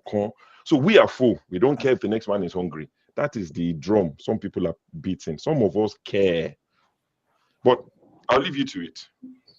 Oh, before you go quickly, there's somebody who I wanted to know if you were able to see him while you were in Nigeria. Hold on, he's just into the studio. Let me see if I can get him up. Righteous man. The righteous man. Righteous man. Yeah. Righteous man. So, did you make sure the show just do the same thing all this Obodo people do to you when they come home? You know, there's much fake life among the Nigerians that live abroad. Too much fake life, but it's too much with the people that lives in America. Because while I was in Europe, if I tell you that I'm coming back, I'm going to see you, I will see you. And some of my friends in Germany, anyway, and Spain, Holland, each time they are coming back, they tell me, oh boy, check me out in this hotel. But sure, is in Europe. And I will go there. But you see the Americans. Let me be honest with you. The problem we have in this world today, if you analyze it critically, is coming from the Americans. They are not sincere people. I'm telling you. If an American, if somebody that is trained in America or that lives there or that was born there, if he's telling you 100, check it, it's 50. They are not reliable, honestly. But I'm not aware that Show is in Nigeria. But Show is not from America. I think he lives in Europe. I think so. So he can't behave like you people, you know. I choose what I do. Righteous man, you are living American life in Nigeria. You live in a big house. You don't live a British life in a small house, 4 bedroom, 1 bathroom. You live in 4 bedroom, 5 bathroom in your house. Is it not American life you are living? So which means you are living fake life. No. It's not about where you live. I mean your character, your behavior, your antecedent. The Bible says, let your yea be yea, let your no be no. If you are somebody that lives in America, if he tells you that is giving you a call by 1 a.m. Nigerian time, brother, go and sleep, forget it. Well, you told us that some people come to visit you from South Carolina. Now. You told us that people came from North Carolina come to visit you. Now these are Americans. You told us yourself. No, I didn't. No, I didn't say North Carolina. I said from Tennessee. I have my white friends, you know, we've been friends for almost 20 years now, you know. But unfortunately, I lost one of them during COVID. The American whites seems to be more sincere than the black Americans. And just, especially when it comes to Nigerian Americans. In fact, you hardly believe their words, you know. If they tell you they are coming, just take it. If they knock at your door, you take it. If they don't, you just count it as one of those things. But those that live in Europe, I think they are more sincere. If they give you their words, at least they keep up to 70%. But those in America, oh my God. Nigerians are in Canada, they are also good, you know, because I meet with them, I do work for them. But Nigerian Americans, oh, come on. They believe that you are not existing. And I don't know. I don't know what is in America that will make you think you are ahead of others. I don't know. Righteous man told them. Sometimes I begin to imagine it. Is it because of dollar? If anybody should be proud, it should be us in the UK. Our currency has a last name. No other currency has last name. Pound sterling. Imagine. Pound sterling. That is true. Arrogant. Until Nigeria will start giving me that pepper, and they say, "Oh, you see pepper for America." Till Nigeria will give me ordinary pepper, I don't go give them money because you go Nigeria, they don't give you pepper. They will ask you, "They see pepper? You they see egusi? Common pepper." You go Nigeria, your brother cannot give you common pepper. They cannot give you, but they want you to pay their children's school fees, pay house rent, buy car for them, but they can't give you pepper. You have the video of the shop right. Paul, orange said they will not give you orange. No, I've been trying to, if you can send it again. Righteous man, thank you so much. But I know you didn't hear when Show was telling us his feedback on what is going on in Nigeria, but it kind of validated things you've been saying on this platform. So you should be happy about that. Yeah, Dr. Damages, you see, the truth remains that it will be very difficult in life when you know God when you have a personal conviction that there is a living God, a supreme being that is higher than every other personality or any other creation, it will be very hard for you to deceive people and tell them lies. What I report in this platform are things that are verifiable if you want to be a sincere person. Anybody living in Nigeria today that is living big, three things are involved. Either you are a government contractor, a politician, or you are pressing computer. But if you are doing a normal, legitimate business, my brother, you know there is you. Nigeria is gone, is dead. That is just the truth. There is nothing good in being politically correct in what is happening in Nigeria. There's nothing you will gain by being a religious bigot or a tribal bigot. No. The reality is that Nigeria is gone. APC have destroyed every fabric of Nigerian society. It is a gone, destroyed society, you know. And if we start hammering on this thing because they watch your platform, if Nigerians can stand up and say it as it is without fear, then these people will know that yes, the truth is that these people are aware of what they are doing. But in this platform, like Sho was saying, you see those people that were born with cow milk, you know, that were they grew up under the nutritions of cow milk. They didn't take their mother's milk.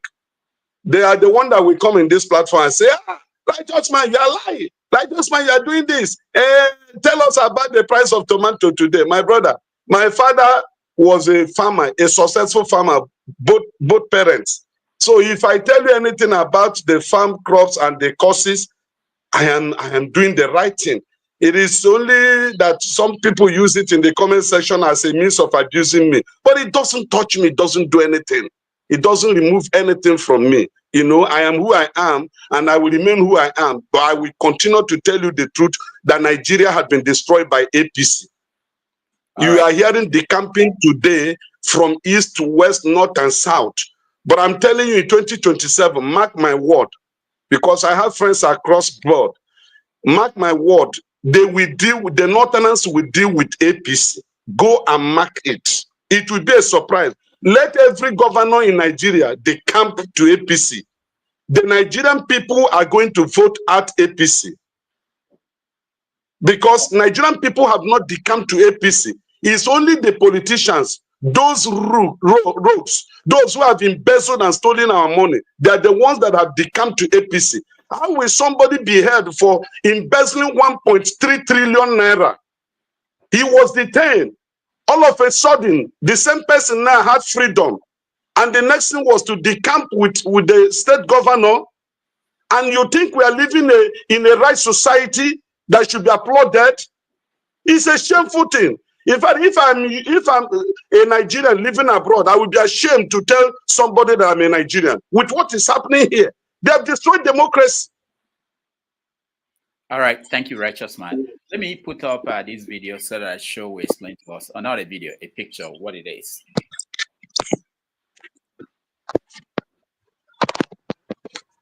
Oh yeah, so this one of the nights I went out with some of my friends who have more money than I do, that have police escorts. So we went out, and this is their police escort. You know, sat down very close to where we were, with his gun and everything. Took off his helmet, got a bottle of Guinness and a second and a third, and the guy slept where he sat because he was tired. And I said to them, I said, is this the person protecting you? You people, I think you should do something better with your 30K per day, because the guy was tired. I think that was like maybe like 9-10 p.m. and the officer slept. I mean, that's a police officer right there that should be doing better things, protecting Nigerians. But somebody can afford to pay 30K, and look at the guy drinking Guinness, slept off. They had to wake him when we were about to leave. So these are the sort of things you get these days. But no, you know, there's no empirical factor, and this is not unique to Nigeria. Maybe it happens in the US too. Who knows? Wow. All right. I have other videos. Maybe when next time, if you have a chance and you still come in, and we can get to that from your trip.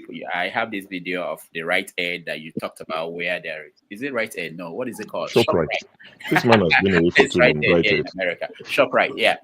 I have to leave now. I have to leave, but I just wanted to say something quickly before. All right. Let's hear Chim before Chim goes. Chim. Sure. Thank you very much for bringing up that. Though we've tried to find the lighter side to the whole story, but project. It's always good to hear people who have gone home firsthand to see these things and come and let us know that that all is not well.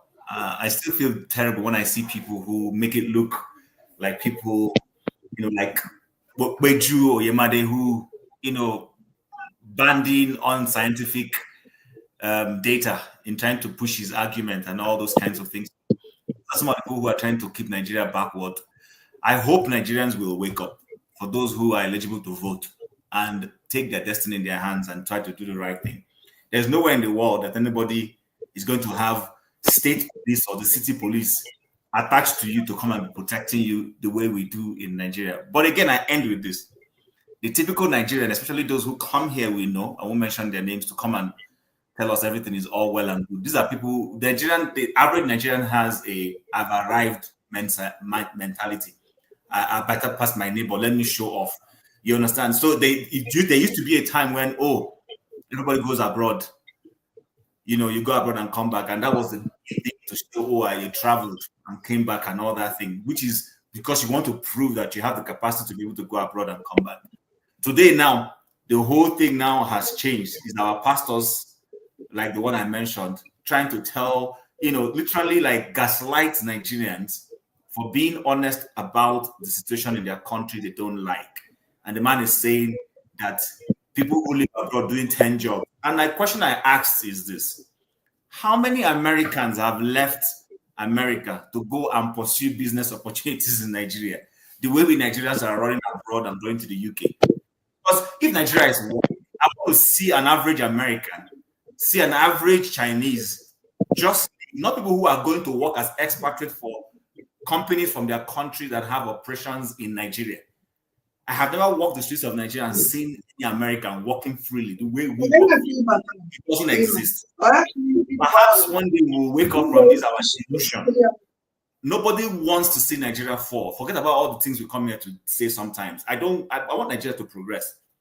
But the truth about the matter is I'm not going to be, dwelling in a delusional, prism. Let me put it that way. Last week, a friend was posting something on Facebook about AJ. That see how AJ is enjoying Lagos. And the question I asked for them was, and he said, meanwhile, people, he had used some negative words. And I said, but AJ, if AJ had been in Nigeria growing up, will AJ accomplish what he has accomplished? AJ has accomplished, the same AJ wanted to box for Nigeria and they were trying to take bribe from him. That's why he went to the UK. Now he has succeeded in the UK. Before the man will even carry British flag, we're the ones putting Nigerian flag on him. But it is not the British. It is not the Nigerian flag that brought him to where he is. It is the British flag. It's the honest truth, whether we want to agree with it or not. But yes, he is happy to still associate with Nigeria. That doesn't mean he is the norm. He is spending the money in Lagos nightclubs that he made in the UK, not money he made in Nigeria in Nigerian nightclubs. That's the difference. So I think, thank you very much for your listening. I hope people will be able to spot the truth and stop living in delusion. Rudolph, have a nice show. All right, thank you, Chim. I appreciate that. Let's sure, final words. If you have any final things you want to say before we go to final words. I don't even know if there are any final words to say. I just feel like Nigerians deserve a bit better than they're getting. I know that we don't have a lot of resources. It's quite scarce. But based on what we have, I think our politicians can be a tiny little bit kinder to the people.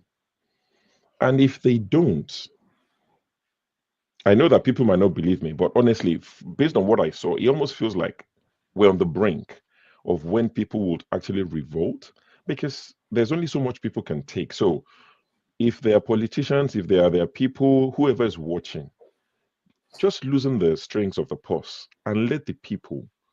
I mean, you promised that you let the poor breathe. So please let them breathe. The people are actually struggling. It's too much. And the way we're living, our politicians, I mean, I heard they've just sent a few people to Rome to represent Nigeria. So we're not living like a poor nation. Our politicians are not sacrificing much, if anything at all.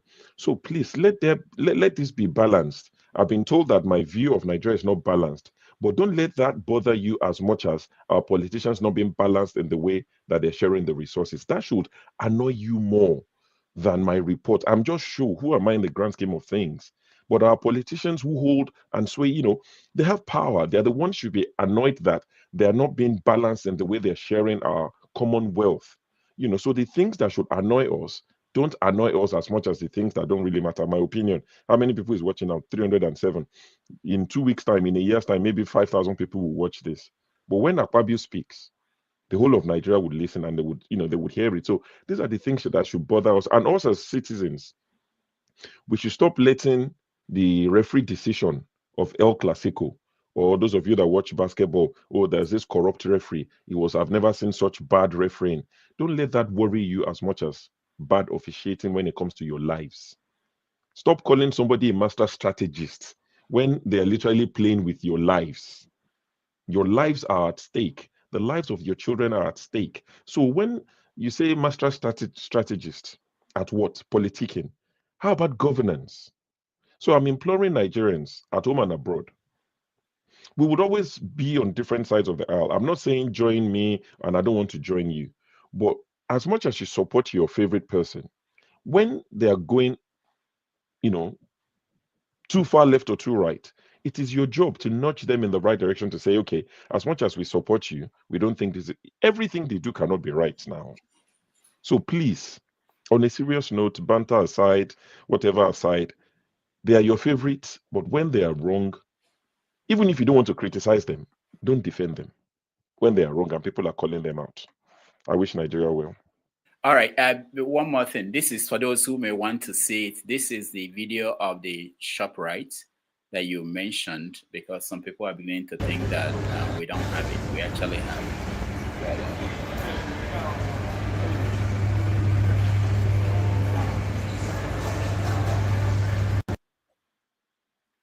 All right. So, and there are more videos, but maybe along the way we play some of them more.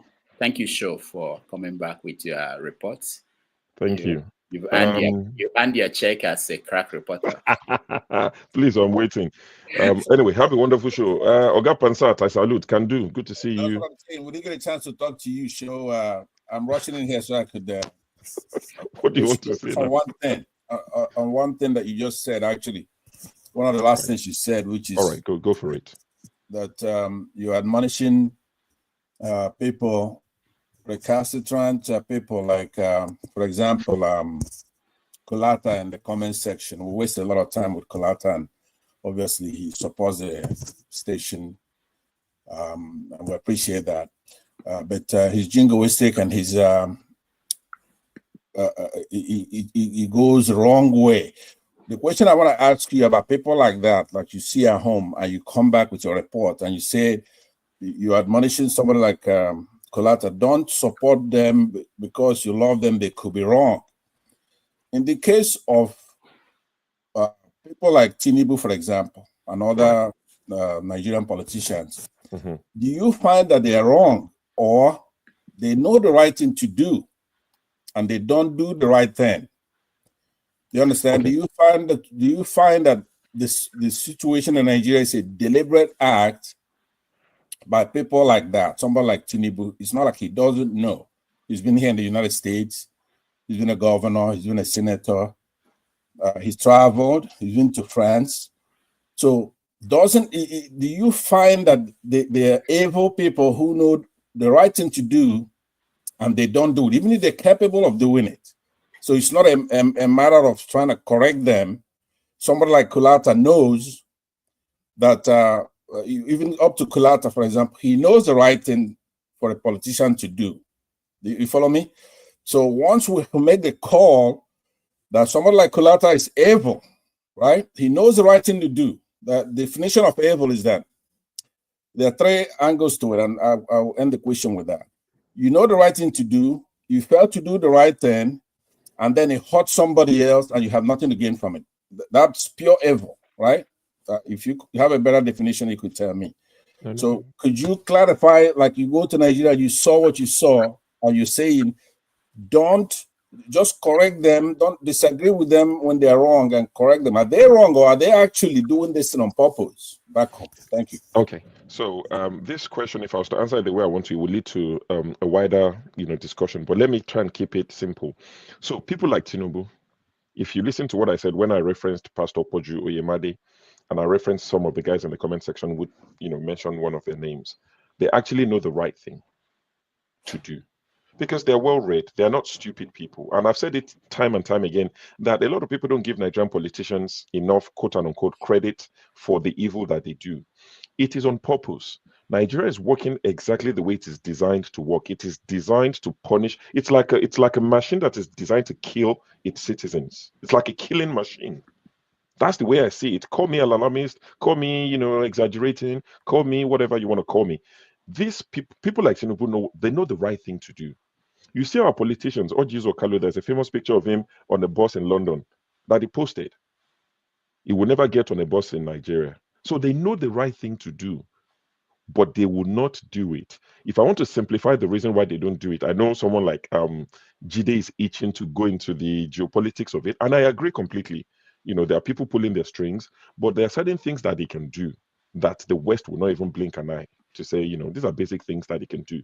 Yes, the West might be pulling their strings, but there are certain things that he can do. And this is where I think, now let me go to that area that I never wanted to go to. Someone like Peter Obi, if you listen to Peter Obi, he almost sounds like he doesn't understand geopolitics. It sounds very simple when he talks about fixing Nigeria's problem. He narrows it down. It's almost like, don't tell me about these white people. They've come and gone. Peter Obi is not stupid. He knows that those forces exist.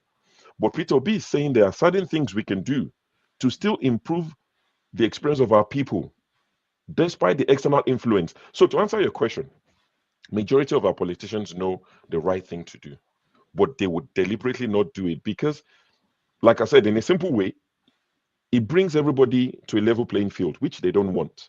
If there's internet and it's affordable, and there's electricity and it's affordable, what separates their children from your children? Not you as a person, Pansa. But it's part of the things that they call flex. You go to some areas, they have band A, so you get electricity. It's a flex. And you go to band no alphabet, band Z, they don't have electricity. What is the hope of a child born in that area to contest with Tinubu's grandson to become the governor of Lagos? What chance does that child have? That's a simplistic way of looking at it without even bringing the external forces. So they know the right thing to do, but they want to make it exclusive. They know the right thing. They just won't do it because it does not benefit them in any way. Like forefathers would always say, if they run Nigeria properly, they'll probably have more money to steal. But if they run it properly, it means that the byproduct, the people will benefit from, and they don't want that. They don't want you to benefit. So that's why you have poor health care. Most of your children, not our children, but most of our children in Nigeria would die at birth. They wouldn't even make it. What is the infant mortality rate in Nigeria? That's empirical fact. You put it in your computer and Google it. So that's why they won't give you good hospitals. They won't give you good schools. So that your children can never compete with their children. It's intentional. They're purposeful. Nigeria is working exactly the way they've designed for it to work. They're wicked people, they're selfish people, and God will punish all of them. Okay, sure. Thank you. Before you go, I had to bring in Kandu. Kandu, welcome. That's the last person that we talk. Oh, she found your lawyer, but bye. Carry on. The owner got that. Carry on. Okay, Kandu. Kandu, can you hear me? Oh, all right. I thought you. I know you are muted. Sorry. Dr. Damages. Yeah, how are you? Yeah, good afternoon. My brother, sure, welcome. Yes, sir. There's that very famous video of you praying for Nigeria. I said I won't pray for Nigeria. That's what I meant, praying for Nigeria. Because, you see, when we talk about leadership, I think people don't understand what leadership is. I've said this many times, that you need leaders in any society. I don't care if it's Boy Scouts. that understand that my job is to lead my people to that promised land, is to be the Moses that may never even get there with you. And that is what we lack. And it's not about Tinubu, it's not about Buhari or Jonathan. If we're waiting for the day that democracy will be in the right sense and the beavers will be working and the right person will be elected, I have said it, I think that's probably 50 to 75 years from now. So my understanding of being in Nigeria last year is not about me trying to put together a group of people and let's go and change the politics and let's start changing the lives of Nigerians. My understanding is in whatever capacity that people are in, is to find people that are serious about their lives on the ground and find a way to support them in every way, financially, business-wise, and support those. If you're waiting for the day that you're going to change the lives of 220 million people, you will die. So what I do is I find people that I can pour into on every level on the ground. And I'll tell you, those people are doing very well. Well, relative to where they were a year ago, they're doing very well for themselves. And I think that is the only solution that I personally have. If I'm waiting, just like you, the narrative should not be how well some guy that came from America or UK or Canada is able to do. How many other people, like you said, the hairdresser lady that has a small shop, the teacher, that is the metrics by which you judge a society. Not how many people can build 100 houses. That's not how we judge a society.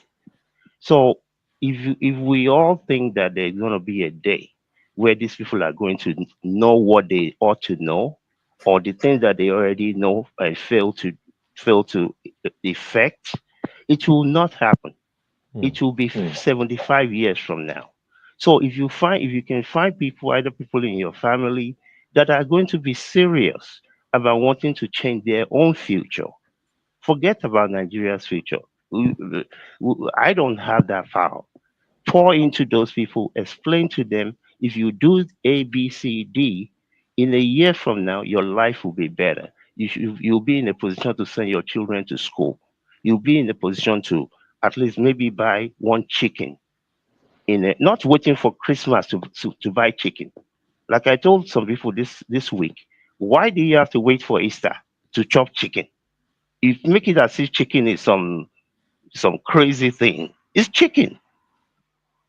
So things are hard, and unfortunately, I don't understand leadership that cannot see 5 years down the line, that cannot understand. Well, we're telling them before they voted for this man that these people, they have nothing for you, absolutely nothing. Not because we get juju, but we can see what we're seeing now is a byproduct of who and what they are. They will not change. Promise you, 10 years we'll come here, we'll be saying the same thing. We were saying this when Naira was $1 to 600. Now, only God knows where it is, 1600 or worse. I promise you, by 2027, it will be 2300 to $1. No be me talking. Now economics they talk. Thank you. Welcome back. Thank you. All right. Thank you so much. Sure. Thank you for that update, and we really appreciate that. Let me just announce, before we start the show properly and start discussions, let me announce that tomorrow on 90 Minutes Africa, we are going to have a special guest. Her name is Chika Odua. She's an award-winning journalist, and she will talk about something quite interesting that we don't talk about a lot in this in conversations we have on social media, and that's about re-examining culture, shunning marriage, and embracing the bohemian life. as a free spirit. It will be an interesting conversation tomorrow if you have the time. I would really ask that you join us. She has reported for all the international media. She's a dancer, something different from what you are used to. And I think it will be worth your time. All right. So we are going to now go into the conversation, and today has been quite interesting. I have a friend who called me this morning, and he woke up at 2 so that he could watch the funeral of Pope Francis. I didn't have that kind of investment to stay up to watch it, but he did. And a lot of things happened there. It's not just a funeral of a pope, but also there were meetings. One of them was the one that Trump met with Zelensky, the leader of Ukraine, and about the war in Ukraine. So we want to talk about that, the whole thing, including our own Godswill Akpabio, who went there, Senate president, to represent Nigeria at the funeral. We saw him. There are pictures of him in the venue. Oh, amazing! So this is our man, Akpabio, looking like a saint, very pensive, worried, humbled. So let's begin the conversation. I want to know what you guys think about the funeral, the whole thing that happened, and where we are.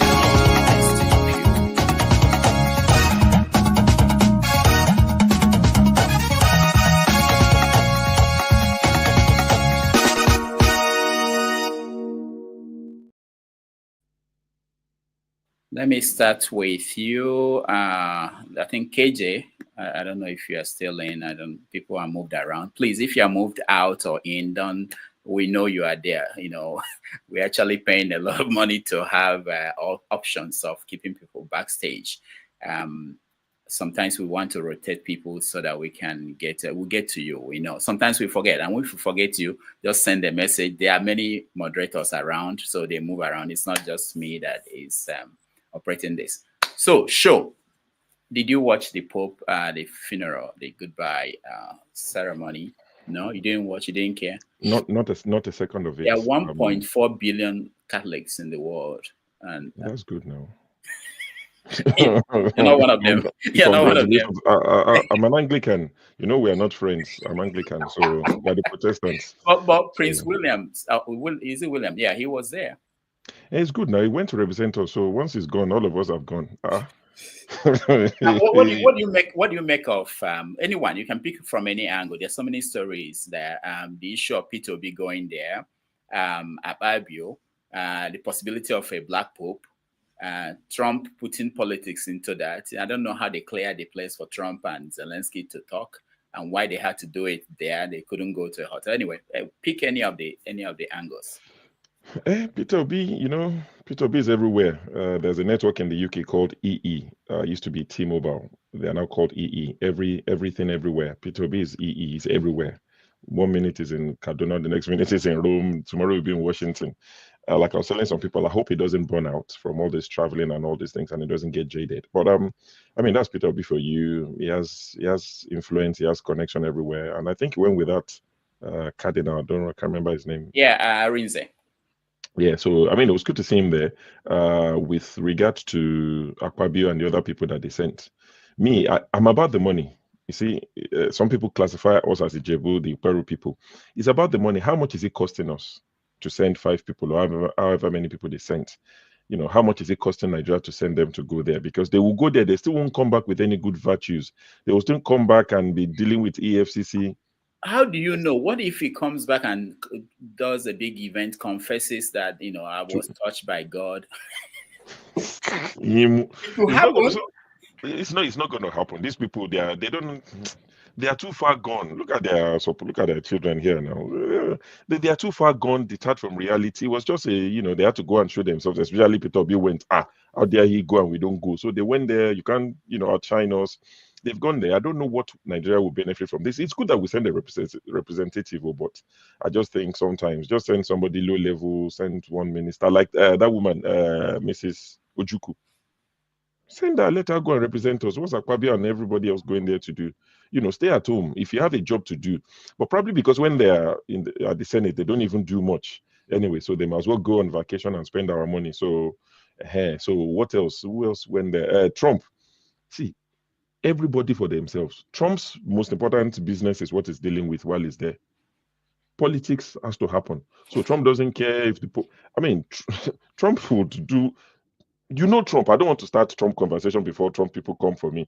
But Trump would do what Trump has to do. He doesn't care. He could be at his own mother's funeral and he'll be doing politics on the side. So that's Trump for you. Nothing surprises me. But I've not paid attention to the funeral. I've not watched a second of it. It doesn't bother me. I know tomorrow they will do smoke. It will be black smoke, then it will be white smoke, then they will have a new pope. That much I know about them, but I've not paid attention. I'm not interested. It doesn't interest me in the slightest. All right, thank you. And if there's anybody who is Catholic here, I will give you, I'll push you up the stage so that you speak to us, because I really want to know. Thank you, Asho.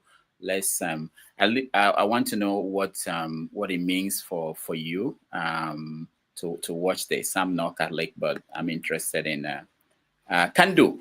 Let's have you before we go to. I wanted KJ because KJ may have it. Yeah, well, I'm not a Catholic, but I did go to Catholic school in Nigeria. But I did not see 1 second of the funeral, because funeral are not even important to me. What's important to me is what you did when you were alive. But I always talk about leadership and the importance of leadership. I remember when this man became Pope. When he came out on the veranda on that day, the first thing he said is, pray for me. Pray for me. Because he understood the gravity and the responsibility of that position. And for the most part, other than, bishops that have slept with boys over the last 100 years in the Catholic Church, the way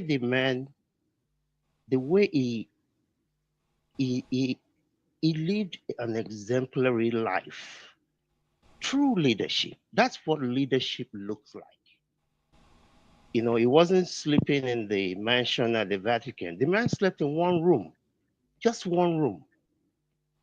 Not because he could not sleep in wherever. The man went around in a little Beetle vehicle all over the place.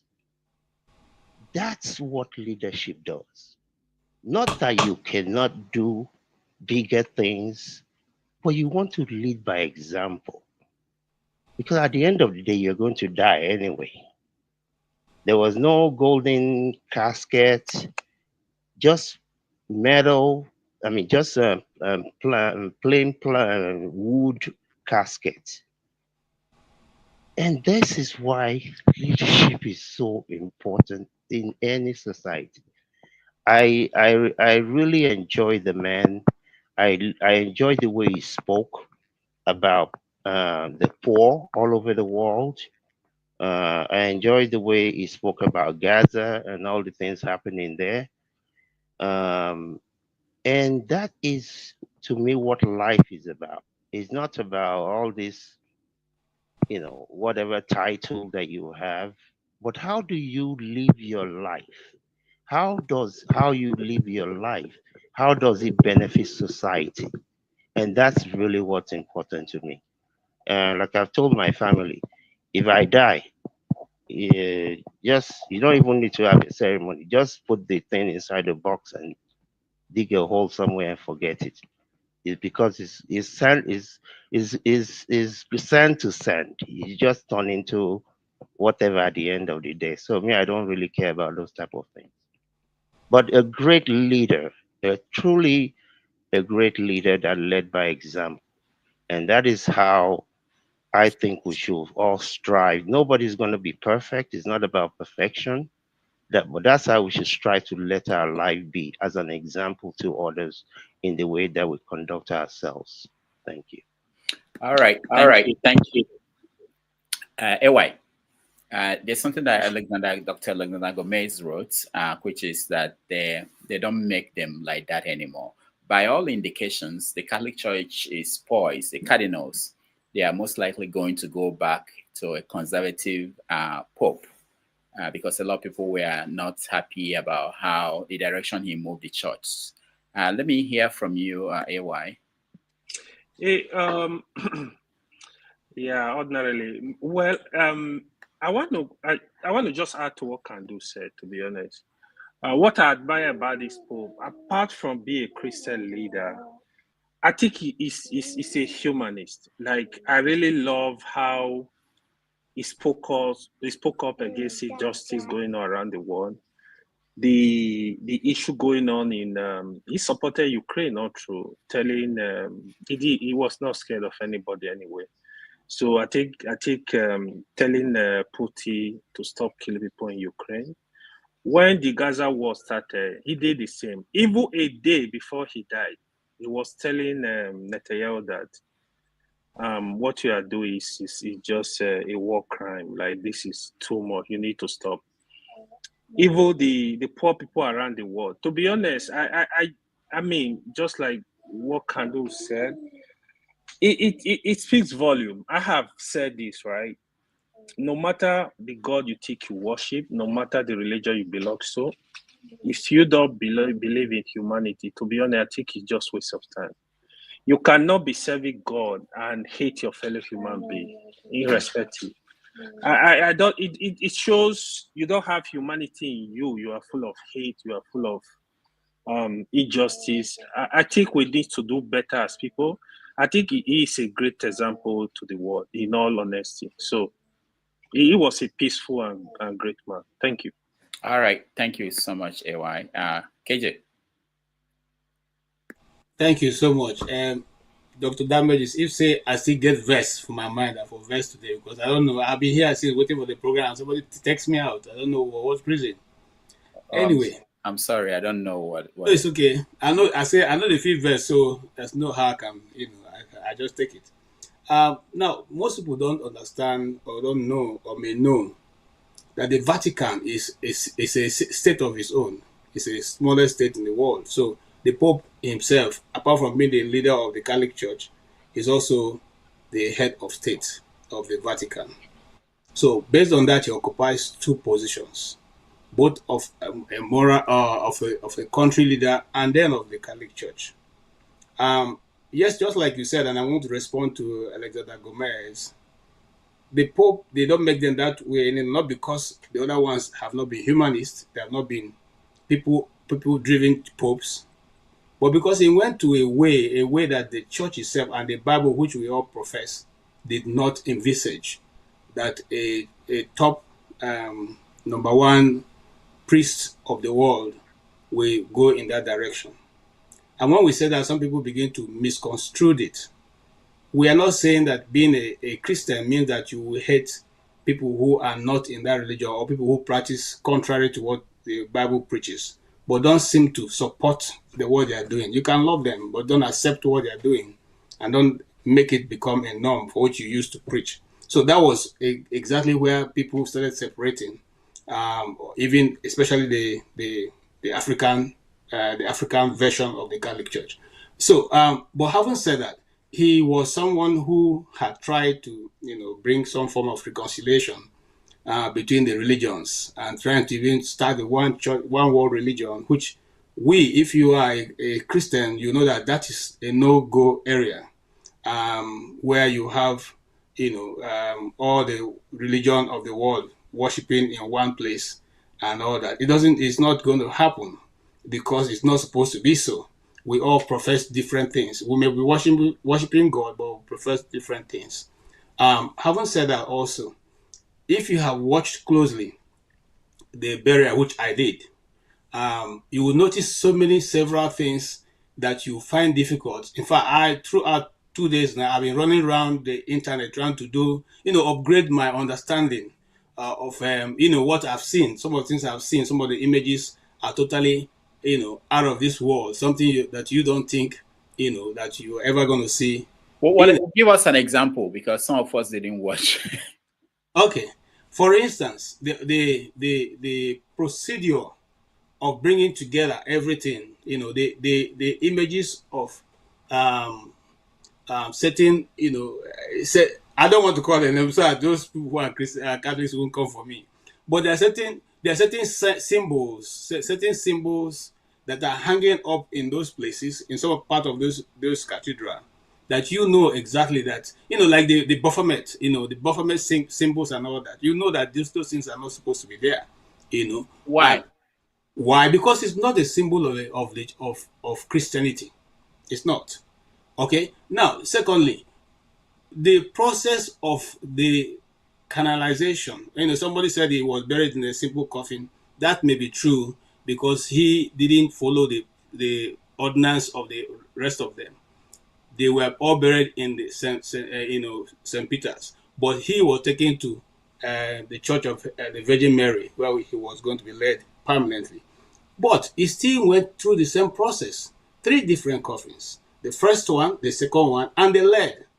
The lead is the one which is sealed. No. I think he rejected that. I read that he rejected that. He wanted one coffin only, one simple coffin. My brother, I did tell you what I take my eye see. He could have rejected that. Yes, he rejected that. He didn't want the gold because there's supposed to be a gold one. He doesn't want the gold one. So he decided that he wanted, wood and one other one, and then the lead. The lead is the one that keeps the pressure of the body in that order until it will be opened many years later to see if they're going to canalize him. Now, if he wasn't put in a place where the pressure and everything will be intact, he probably not be able to last to that point where they will open up to find out if his body is still intact, and so call him Saint this person. Okay? But if you go again, and I'm saying this for maybe people who want to doubt, you can see if you want, I can post for you the process of concluding it.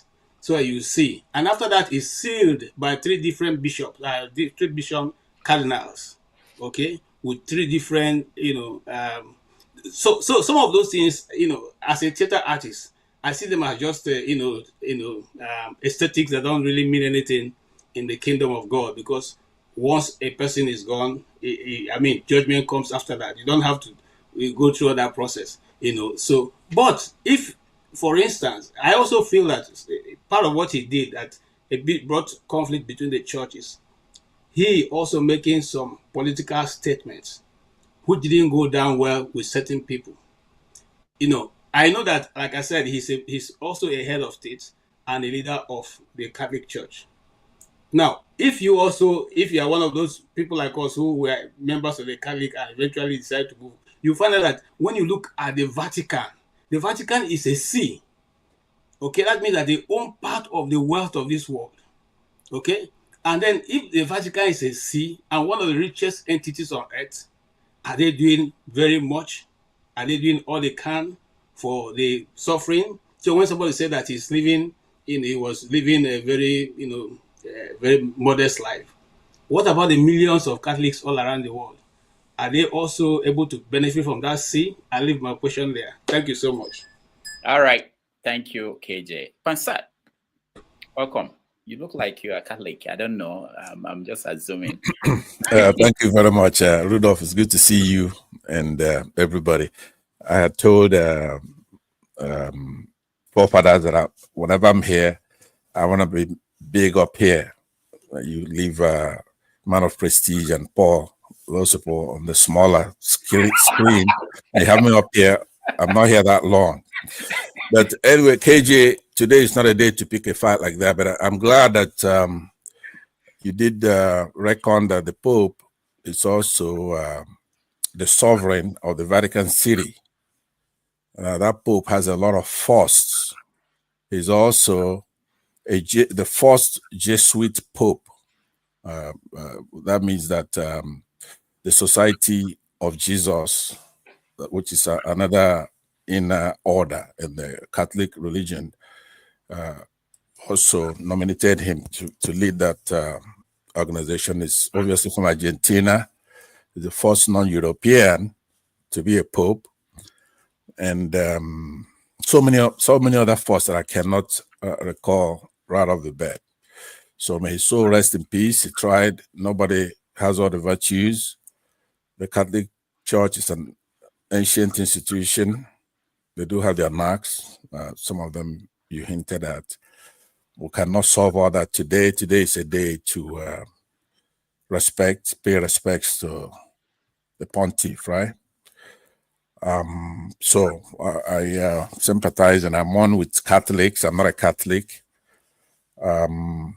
But, you know, I don't do things based on what I am. I'm a fair guy. I'm with the downtrodden. I'm with those who are mourning. You know, so that's basically the way it is. So on this date, I'm not going to say that much. Only to say that we're happy the Pontiff did the best he can. It's not perfect. Nobody is. He did his best, and so we should take it from there. Now, the bilateral meetings that we have with Zelensky, and Trump, that's what's supposed to be happening. You know, if you remember when the Lord was here, and people would say, "Hey, look, people are doing certain things on a Sabbath day that you're supposed to worship on the Sabbath day and stuff like that." And he didn't find that to be egregious, right? You could do good on a Sabbath day. On a day like today, Trump could sit down there with Zelensky, talk some sense into him, so he could stop the war. That's doing the Lord's work. That's doing something the Pope would appreciate. If you go to the Pope right now and ask him, should peace be pushed on the date that he's being buried, he's going to say yes. So that's a way to look at things like this. There's no need to criticize everything. Now, I know others have something to say. Paul is next, so I'm going to kick back. But I do have a lot of things I want to talk about after we go through this official thing here. Thank you very much. All right. Thank you, Pansat. You are getting good. Very good. I like this new Pansat, you know. To know me is to love me. I like that. Okay, Paul, you're next. Well, I don't have much to say about the Pope. I think he's just a perfect gentleman. For me, I come to understand by my own findings, understand that religion is just more or less like culture. You understand? So in as much as we have good cultures, we make the culture and we can still abuse the culture. Some people use the culture to intimidate. Some people sell their culture. That's why they say rich culture and everything. So the Pope in his own right, I think he did well, but he also played politics, which is also normal. Like the way he tried to talk about the LGBTQ community. But when you talk about historically the people that they abused and everything, he didn't really say much. He just sweep it past it. So, you know, kind of try to apologize because the Catholic is losing it tremendously. You understand? People stop following this path and everything. So he try around to manage people. And, you know, when people talk about the vulnerable, the way very many of us like the Pope and everything, of course, who are the people that you want to bring to the force? It is people who have already lost hope and everything. You give them this false hope, you give them hope and everything. And that's what religion does to you. And the lies. I have a young daughter who they push to church every other day and everything. When I look at my phone, my credit card is gone. You know, go to choir practice and the likes and everything. Nobody will give her a ride from church. The church will find a way to help with even transportation and everything. You know, and everything. So this is what religion does to you. So when they said, "Oh, the Pope help poor people," tell me how many things that the Catholic do. I grew up to some extent in a Catholic community where I see tremendously what the Catholic did. Very many of our leaders today benefit from missionary schools, and when we talk about missionary schools, we are talking about Catholic today. But they stop doing all those things. You understand? But you know, when rich man visit poor man community, we like him. You know, just like the way Peter Obi with the country thing and everything. We like him. When rich man hug poor man, we like them. When Oshomole eat corn with poor man, we like them. When Atiku eat corn with poor man once in every 4 years, we like them. You know, so it's just the same of the same, you know, and you know, the people who criticize tremendously are Catholics and Muslims. You understand? They criticize some of us who don't go to church. We are even the worst. You got to say we are the deepest. We are secret court because they don't associate you to Christian, Muslim, And they also don't see that you go to your village festival time and every other thing. So since you don't even serve juju, they say this one are Illuminatic, the real occultic people. So they criticize a lot and they hate criticism because when you criticize them, they're quick to read the Bible that I'm not part of them. They say, oh, blessed is the Bible says, judge not, for ye shall be judged. So we see all those things and the likes, but the Pope as a person and the things that he does, when you look at it historically, he's a young man, he worked, he was in the street, he saw things, he was a bodyguard in the club, and every other thing before he gave his life to God, like Christians would say. You understand? So he try as much as possible to balance everything, which I give to him, but he didn't do much when it comes to the people that the Catholic abused. Or what they do, you understand, they pay reparation, they compensate certain people, but they didn't punish people. They didn't make mention of name and punish people. They didn't really do that, like compared to like the way late Pope John Paul had to apologize some of the things that Catholic did. You see, the way Americans will pay, I'll deviate a little bit, the way Americans will paint, the way this Arab do and every other thing, the way some of us Nigeria today will talk about this Fulani men and every other thing. If you want to base it on percentage, what Catholic have done in mankind, I don't even think Islam have even done 20% of what Catholic have done in mankind. So that's where I'm coming from. Late Pope John Paul had to apologize some of the things. The Italians, Americans that you see today in America, they flare because they don't want to join Catholic. You understand? They punish them tremendously and everything. So late Pope John Paul really apologized. This man can do some of these things. So I would say he went far with missionary. And one of the ways is poor people that you bring to the folds. You don't bring rich people to the folds like that. Neither rich people will use your organization as a tool to campaign, to sell their products and everything. But poor people, you bring them to the folds. Rich people will come and use your folds to market their products. That's exactly what he did. So in other words, I would say he's a calm gentleman, but it's still more or less like culture. That's how I would say for now. All right. Thank you, Paul. Let's go to Mr. James. Everybody here knows Mr. James. He doesn't go to church. He doesn't believe in God. So let's see. Do you think... Indeed. Yeah? I said indeed. As far as I'm concerned, he lived a useless life, believing in an imaginary God that does not exist, and they used it to manipulate the world. Please, Mr. KJ, kindly remind me, that book written by David Yalop, 1984, is it in God's name or in the name of God? In God's name. In God's name, thank you. If you read that book, I read it. Very good. You see the cases of corruption in the Vatican. Yeah. And you will never suspect that these so-called men of God will condescend so low to do despicable things they cannot associate, that cannot be associated with them in public. Religion is nothing but... They own a condom factory. Exactly. And they are against the use of condom.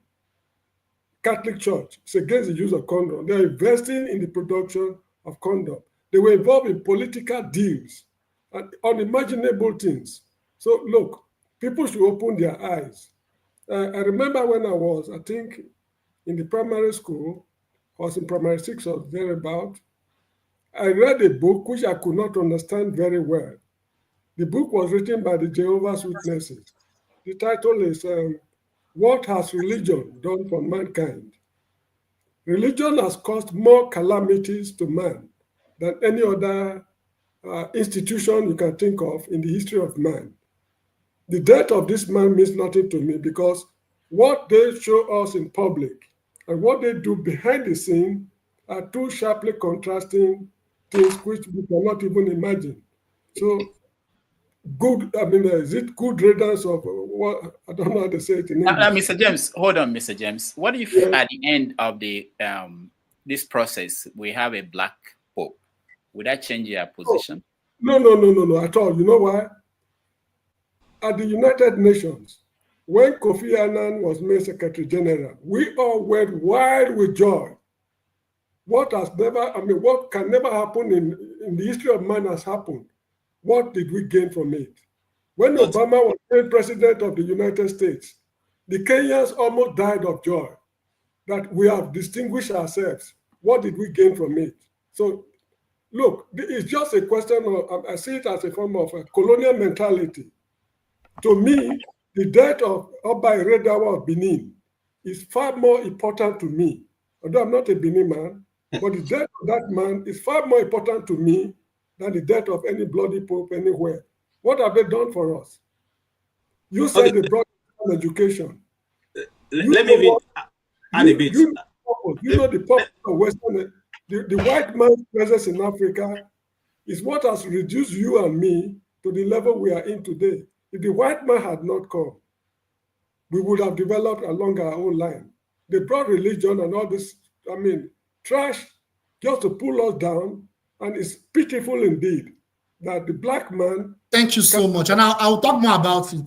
The black man cannot read between the lines. So the death of this man is, to me, I don't know what to say. Okay, Rudolph, let me just add a little bit to what you said. We will not have a black pope for many reasons, African pope, for many reasons. One of those such reasons is, I remember before the last pope, one of the people who was very high cardinal was Cardinal Arinze, who was believed then to hold a lot because he had done a lot of studies on both the African religion and vis-a-vis the white man's religion. So if Cardinal Arinze was given that opportunity, maybe some of what the church see as demonic or so would have now been looked at from a different point of view. But he wasn't able, he didn't get the vote. He didn't get the vote required. Now, he is 93, so he's not going to get may not get another opportunity to be invited. But the black guy who is there now, one cardinal from Ghana, he is very consecutive. He's one of those who believe that the Catholic Church is moving away from what it was intended. So he's not going to probably be given the opportunity. If the church is deciding to move towards a more liberal outlook, they will not give him that opportunity. But if the church is thinking of going back to what it were and what the Bible that they are carrying talks about, then they will defer to this guy who is, from Africa, and who eventually probably will also be able to rewrite or reinstate some of those things that have been taken away from, when the Council of Nicaea, when they meet, what's that council now? Yeah, when they meet in that council, the decisions they take affect the church worldwide, especially the 1-something billion Catholics, which is not a small feat. Thank you, sir. All right, James. Everyone listening should try to read that book, In God's Name. The author is David Yallo. It was written in 1984, published in 1984. In that book, you come across a bank called Banco do Ambrosiano. That bank was established in 1896, and it collapsed in 1982. The cases of corruption mentioned in that bank is earthquaking. So people should just open their eyes. If I tell you that God does not exist, anyway, let's leave it at that. Thank you so Mr. much. Rodolph, can I ask Mr. James a question? Just one. Yes, please. Okay. Mr. James, I just want to ask you, can you educate us a bit? Can you tell us the major reason why you think God does not exist? I would love to hear your perspective.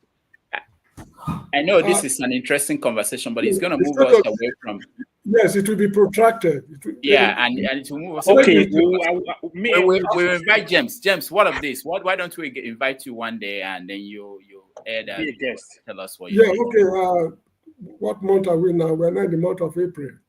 Either in May or June, between May and June. Okay, all right. We can have that. I will remind you if you don't mind. Yeah.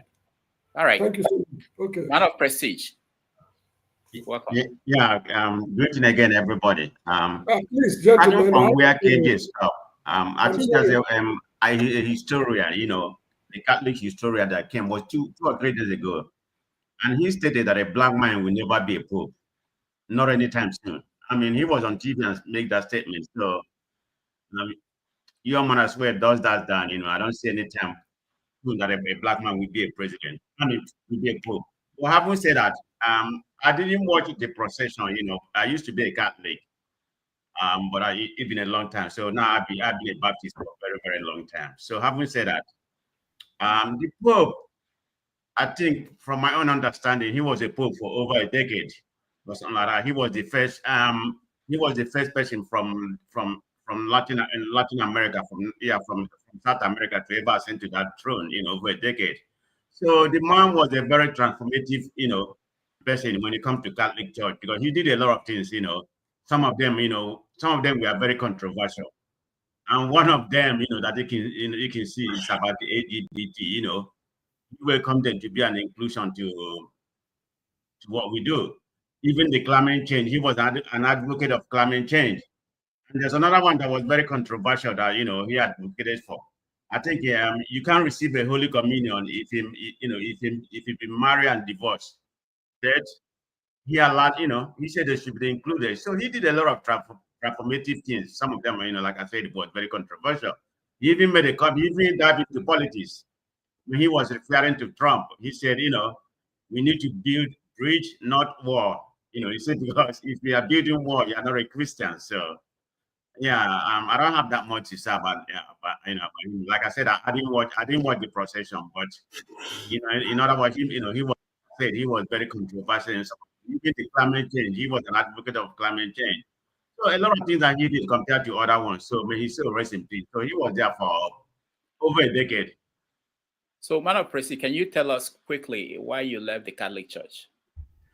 Oh, marriage. My wife. Yeah. So I decided to go to, because my wife has always been a Baptist. So that's the reason. Because I used to be in the Catholic. My family is still Catholic. I used to be an altar boy. When I was growing up. But life changed. Just like that, you left the church. It's not that I just left. I find a different home. Wow. Christianity is still Christianity. Right. So I just decided to go to my wife's church. In that time, I become a Baptist member. So I will find the other people in your village and find out if they will give you other title after you follow their wife. Follow their wife. Have Dr. Damage. It's good. All right. Jide, welcome to the show. Meet yourself, Jide. Yeah, thank you so much, Dr. Damages. I know you have a lot to say. Yes, I do. I mean, yeah, because of time, I'll try to go straight to the point. So, but before I talk, I want to ask a question. Are we going to talk about the latest going on in Burkina Faso? I think it's a very significant news that we should talk about. Yeah, I played the clip of we can talk about that later. Yeah, it's coming. Yeah.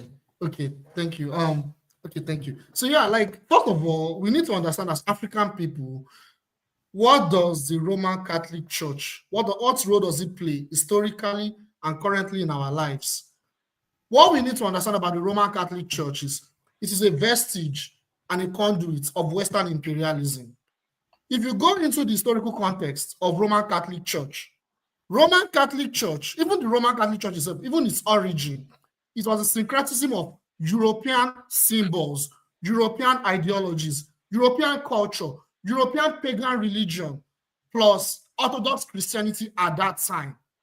So we need to have that understanding into why, even when this man was buried, because some people may call it weird symbols. These are European symbols. These are a lot of European pagan symbols are present. If I watch it, I will see all those things. So it does not surprise me. That's number one. Number two, like I said, we need to understand the historical context. The Roman Catholic Church, we need to understand what we call the doctrine of discovery. The doctrine of discovery was a foundation of the Roman Catholic Church that European rulers should go and conquer indigenous people all over the world.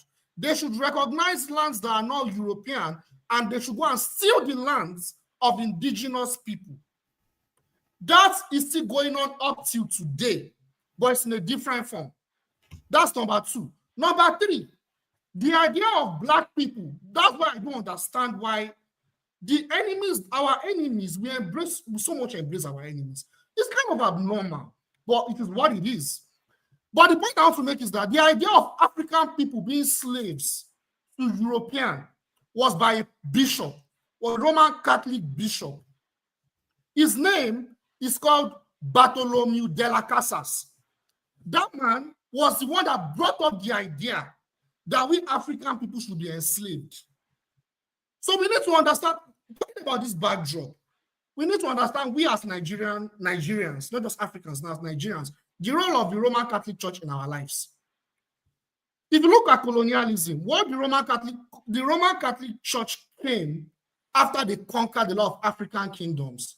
And what was the role of the Roman Catholic Church? It was to ensure that they civilize us because we are not human. We are, that was what they called us. We are not human. The idea was to civilize us, to make us human, to make us to obey to Western imperialism. And the legacy is still there on a psychological level, even though a lot of us don't practice Catholicism anymore. On a psychological level, on a spiritual level, the way we think and everything. European values, it was a vestige that came with European values. We need to understand that. Now, talking about the Pope, in modern times, the Roman Catholic Church is no longer as conservative as it was at 500, 400 years ago. It's now getting more liberal. But we need to also understand that either it is liberal or conservative, it is still European. It is still European. Either it is liberal, it is LGBTQ plus they are fighting for, or it is conservative, back to the traditional way of what it is. It is still European. It is not African in any way. That's what we need to understand. So this man, this Pope, he has done some good things. He has emphasized, he has manifested his moral authority on the genocide in Gaza. I like what he did by trying to form a rapprochement between US and Cuba in 2014. He played a key role because US and Cuba, of course, they are adversaries. He played a role in ensuring that there is a bit of diplomacy. But in conclusion, this man and whoever is coming after him is still always going to be an embodiment of that traumatic, evil institution that has destroyed our forefathers and is still destroying us up till today. Thank you. Jide, I just want to mention that Bishop de la Casa, the one you mentioned out of Latin America, he didn't, when he asked for permission to bring people from Africa, he was trying to save the Native Americans. The reason why he did that, they were dying, and yes, absolutely. Maybe these Africans are the people who will survive. Yes, so it's different from what ended up happening. So it's important to point that out. It wasn't that, and but the point is, the Europeans, they see us, the kind of slavery that we're chattel slavery. They did it to the Native Americans. It was the same thing, but those ones were dying of disease and of extreme labor conditions and harsh conditions. No doubt about that. Sure. All right. We have, where is Ike? Okay, Ike is not here. Paul, did you speak? I think you did. Yes, I did. Okay. So let's go to Oti. Oti, you look like... Then, doctor, now that you talk about it, look like we deviate a little bit. So you see this Reverend Father thing, it's funny the way they accuse my grandparents, they abuse some of my siblings. I know men like me, I'm also weak. And I am trying to get strong. You see a Reverend Father, they say a Reverend Father should not marry, but they give a Reverend Father 4 women around him. You understand? But when Reverend Father pick infection, they say a toilet infection.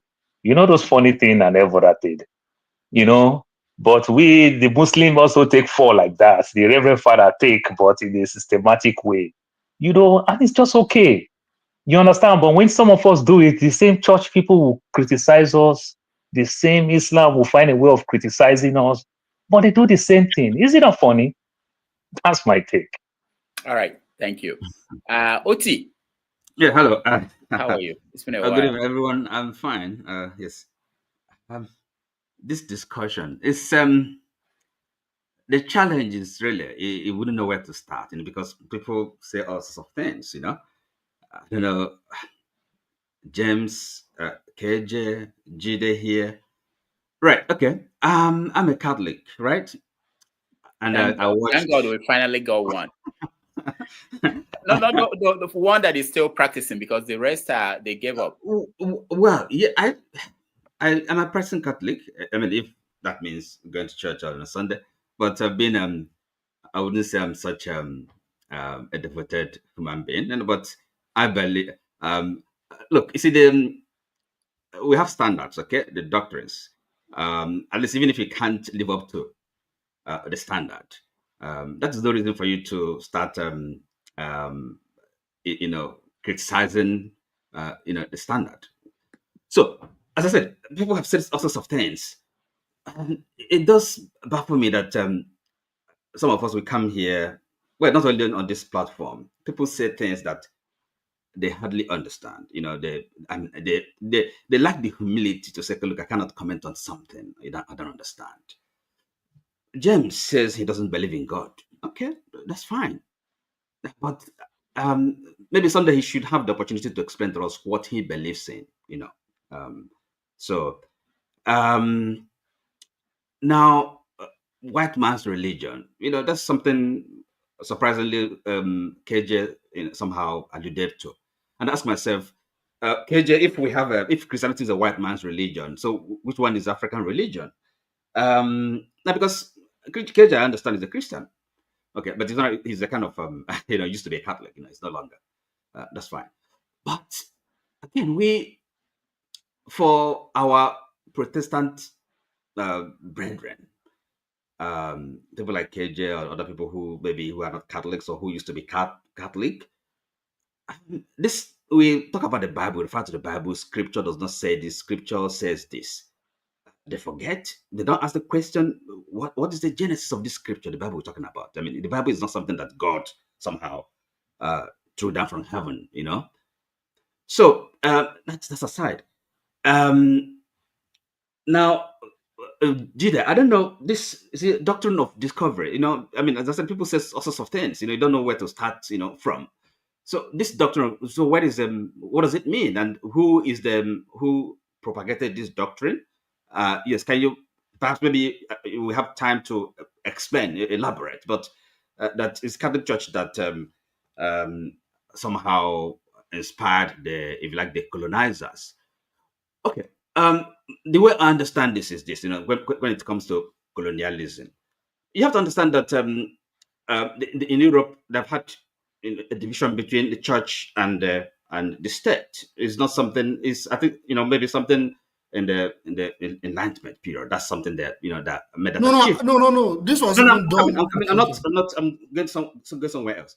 So now when they came to colonize Africa, the Europeans, okay, they came as businessmen, okay, colonizers, after resources, and they're still engaged in that project.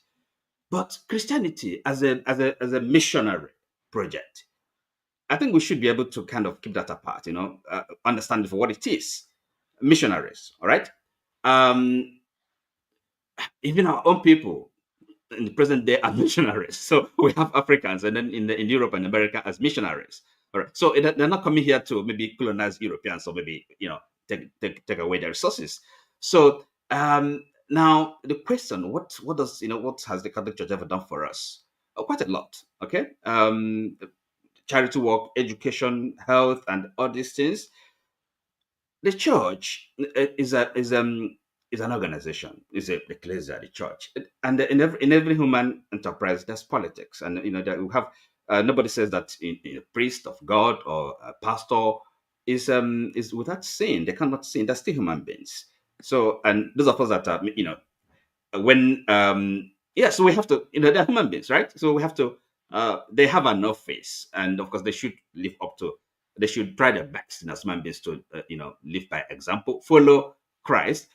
As Christians, we look up to Christ only, no human being, So really, that's I would say some of us who are not Christians, so really making comments on talking about these things that we barely understand. It just shows a lack of humility and arrogance. Now, I don't know this. Yes. Is it Paul? I don't know. Paul. He said his own bit as well. So really, as I said, some of these difficult themes. I watched this the funeral.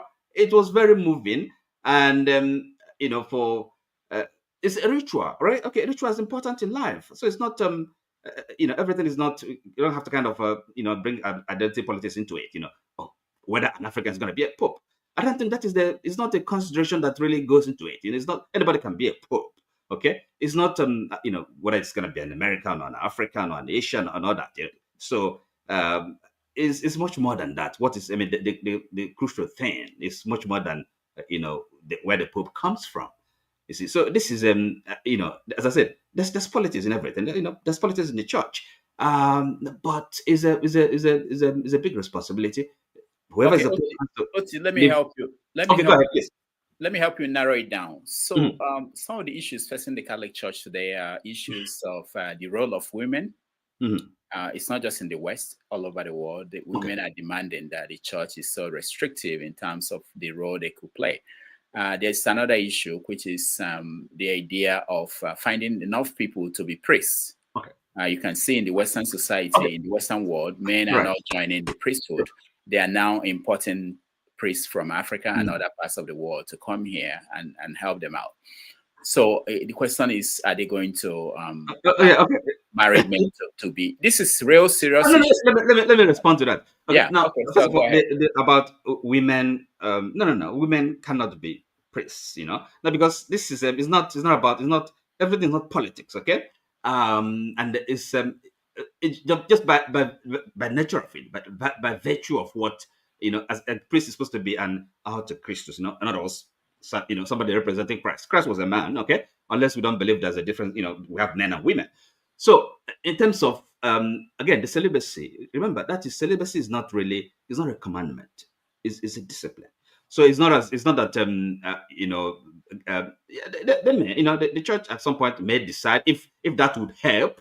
Okay, but it's not so the vow of celibacy, poverty and obedience, right? So these are discipline. It's not. It's not that God does not say you should not marry. And after all, we have priests in the Anglican Communion marrying. So if the church or some gets up to the point where they have to to maintain, to have more priests, it's possible. It's not. I don't think it's such a big issue. But hold on. So you're okay with that change if that should happen, but you are not okay with women getting any role in the church. Well, if women have a role in the church, women, but they are demanding for more. They want to play. Well, women will always demand for more. So, but that is not having a demand is one thing. Can I? Hold on. Let's hear another voice. So the thing, so because as I said, the Christ was not a woman, right? So and he had the 12 apostles for a reason. I don't know. Okay. With priest marrying, that may happen. It's not. I don't think there's anything biblical, and it's not a kind of against the commandment of God. There's nothing wrong with having. But as I said, discipline, and of course you have to understand the reason behind that. Okay, can you imagine, with a man and the family and the children, and then run the parish and without I would make. So you can understand really what the reason for the church, to have the vow of celibacy, really, because you have to live your life dedicated, married to, So, but once you have a woman and the children, you cannot. There's no way you can devote your entire your whole life to to the church. You see what I mean?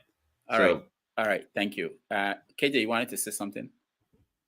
I wanted to help my brother, but maybe we should just leave it. I just want you to understand something, Mr. Oti. Yeah, go ahead. Yes, Christ, you made a very good point. Christ chose 12 men, maybe for the reason of the fact that he knows that when women are among men, sometimes there's too much of emotion and all that. But that's a different topic. But I also want to draw your attention to the fact that when Christ rose from the dead, the first people that saw him, the first person who saw him was a woman. The men were not patient enough to wait by the tomb. It was a woman who went there and sat on the tomb and waited until she was able to encounter Christ first. In other words, if we preach the gospel of continuous progression, it then means that the woman's role will change from that point going forward. But I'm not saying that because of that the Catholic Church should jettison, because you see the Bible says that what you said clearly, to be not married or choose celibacy is left to you. and the Catholic Church gives you quite a good room. For instance, if you are a nun, and after some years you don't want to continue, you have to renew your vow almost on yearly basis, and some I think it's about 3 years, or some is before you get to the point where you do it for 7 years. So those people who initially you are still checking, you don't want to continue, you can after 1 year go back and say you want to renounce your this thing, and they allow you go. And I know many people, sisters and even reverend fathers who have gone off this thing to go and marry and live a normal life. So if you are a priest, you don't want to follow the order that you've been called, leave. You don't have to be playing in here, out here, in here, or there. But you see, I want to say something. The Catholic Church have done a lot, both in human development and also other development, which we are not going to discuss today. But what we are saying is that this Pope has done the much he can do. And whether you like it or not, he was a disruptor of some sort, both for the positive and the negative. Whichever way you want to look at him, he has played his part, and his part has ended, and we wish that the Catholic Church will eventually sit down and analyze and see what way they want to go to continue to walk as Christ will have called them to walk. That's all I will say. Thank you. All right. So, Oti, one last thing. Okay. Before I want to put it together because we have to go. One last thing is, there's something we didn't mention. One of the points of friction was the attitude towards gay marriage and gay couples in the Catholic Church. It was a major one for most Catholics. They felt that this Pope went, and I think that was what KJ was referring to here. Okay. That he went far away from what the church should be doing. So what is your take on that? If the church picks another conservative Pope, he's most likely going to reverse that, which would be a problem. Which would be a problem in the Western Hemisphere.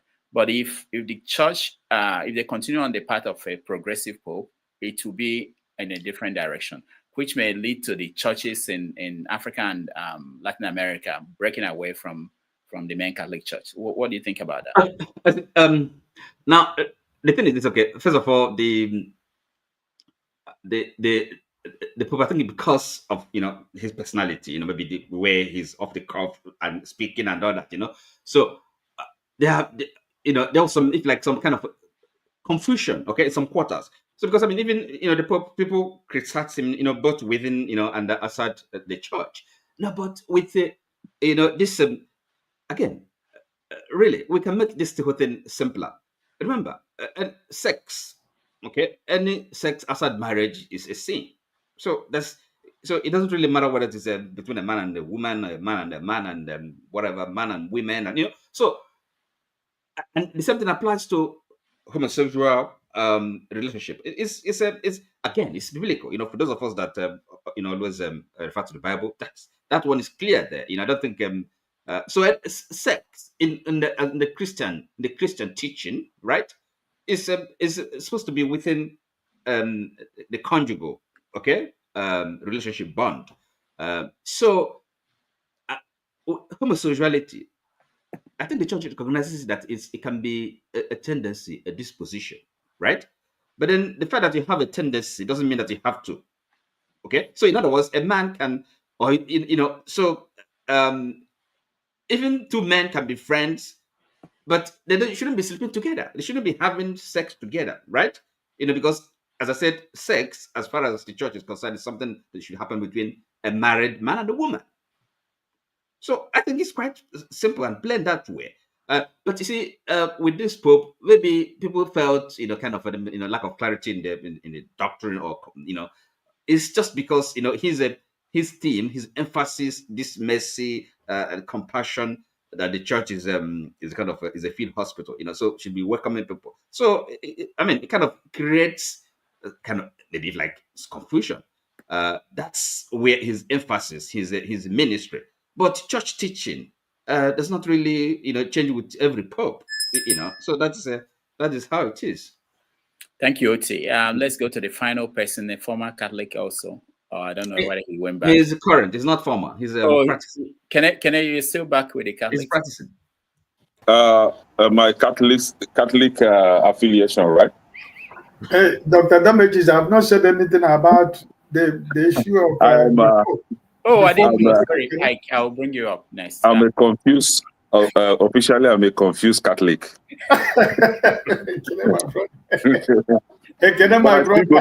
I still go to church every Sunday. Okay, good. Hey, you better call Luzor to bring you back. Yeah, I still go to Catholic. So, did you watch because you know why? You know why I still go to Catholic? I've been to other churches, other denominations, and I found out that yes, Catholic is not perfect, but I think it's still better than all these churches. I'm not talking down on any church, but I've experienced every other denomination and still go back to Catholic. But I don't know. Well, the topic, I'm late. Sorry. Yeah, but we were talking about Pope, the funeral, and everything that happened. Did you follow? Are you what are your take on some? My people, they've been busy watching Pope. Some crying for him, some praying for him. I was like, see, this Pope is not as important as my grandfather or my great grandfather, because he's a white man, right? And I know that a black man can never be a pope. They were in the past. That was the story. I don't know how truthful that was. From current Tunisia. Yeah, I think that was when they were trying to lure black people into the church. So now they've got them into the church and brainwashed them properly.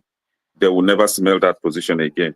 That was 483 AD. So that was before slavery. So when they were trying to let us know that it's church for God, universal church, everybody is welcome, but the discrimination continues today. If they give it to a black person, maybe the guy from Ghana or the guy from Guinea, will that change the way you look at your church or your former church? No, that won't change anything because it has nothing to do with, race or something. But there are some doctrines in the Catholic Church that I personally don't agree with, right? The fact that a man who bled like a man like me now would choose not to get married, would choose not to have a wife just because he wants to serve God. He will even take an oath that he will never have anything to do with a woman.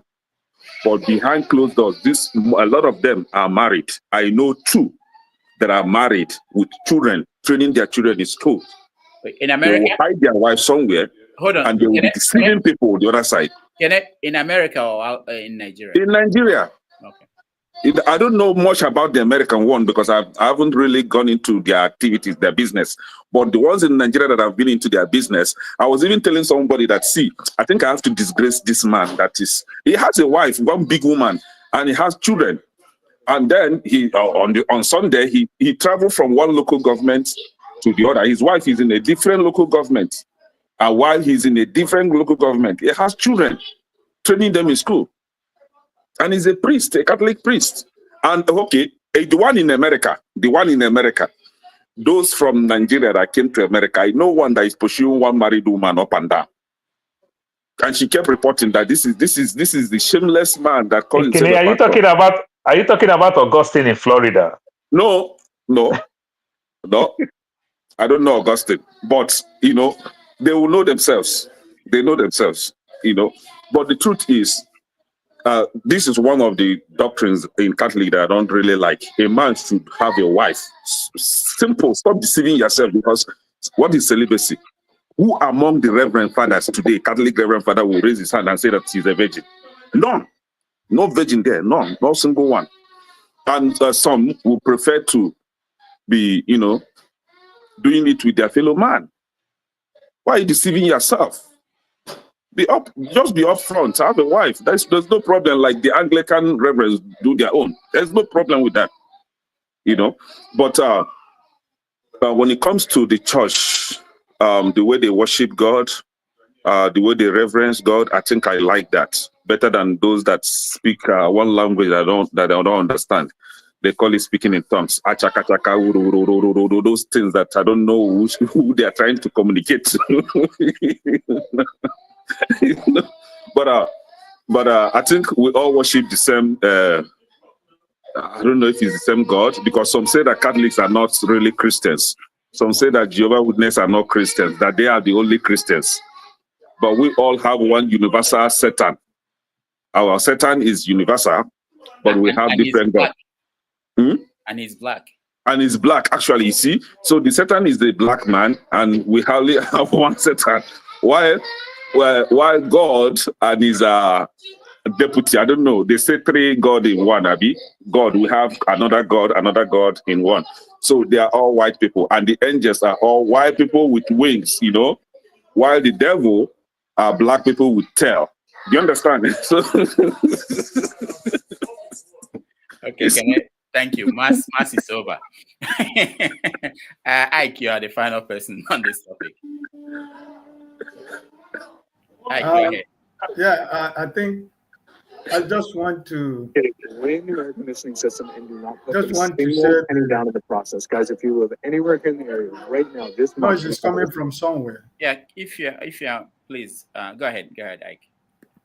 Yeah, I just want to say, may the soul of the Pope rest in peace, and for his family and the people of Argentina. He comes from a very poor neighborhood, like somebody was saying, I think Rosaria or one other, ghetto in Argentina. For me, I think I saw him, he tried to live his life based on his story and where he's coming from. And I think that's one of the things that I admired about the Pope. He has a lot of human sympathy, human feeling, and also he gets himself involved in politics, the issue of Ukraine up to today. Even with his last breath, he was still speaking and condemning Russia for what they're doing, the Palestinian issue also. So in those areas, I really humanize the man. He tried to live his life based on the story of his upbringing. And we cannot take that away from him.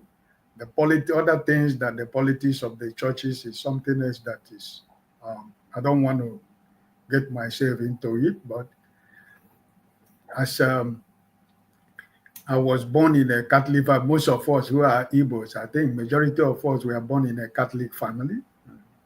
And I also have the opportunity to attend seminary school. And I think also the reason that I left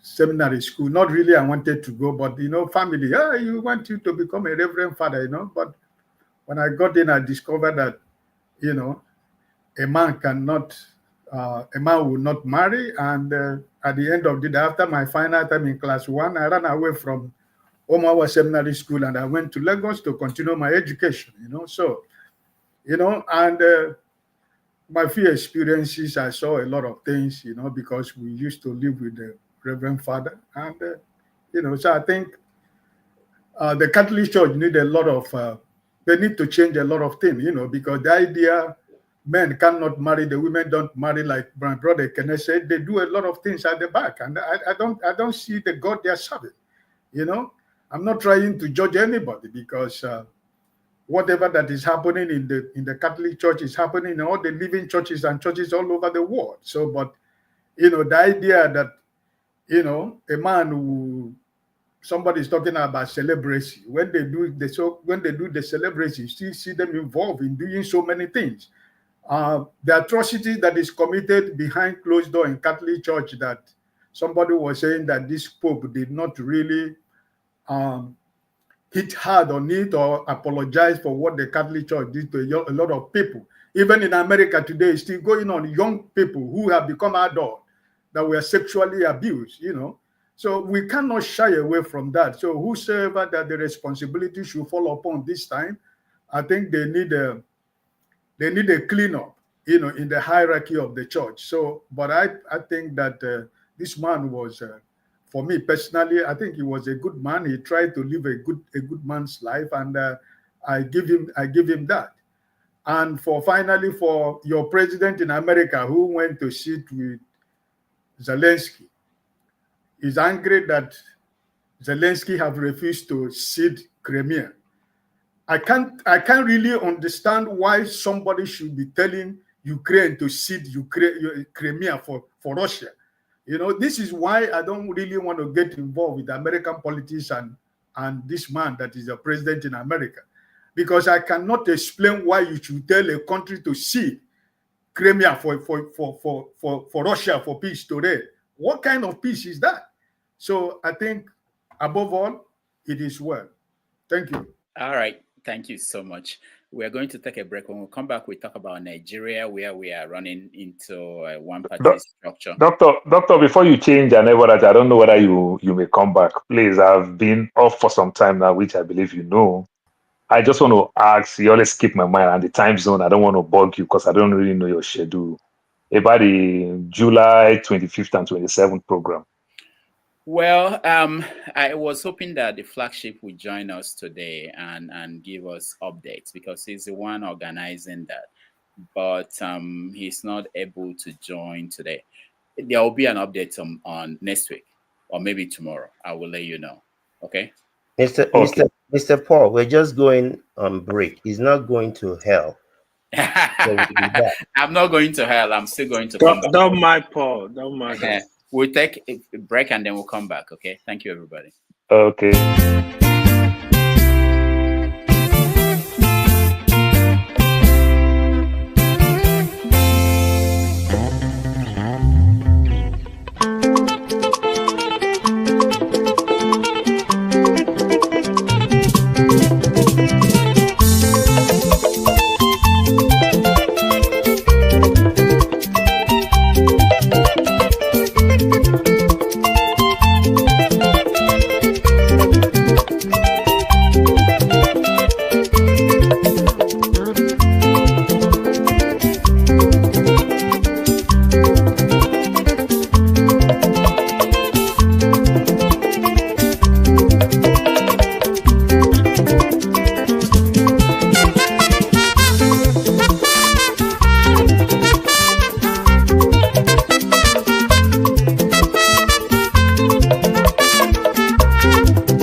Tó fẹ́ kú torí ẹ̀ o.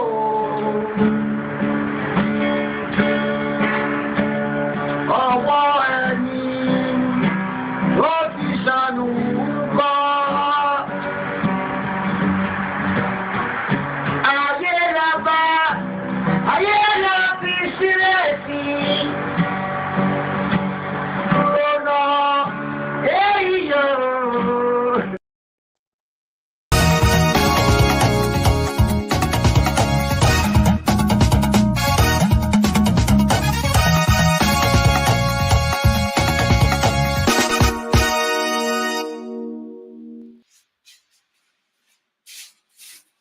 All right, welcome back, everybody. Thank you for staying with us.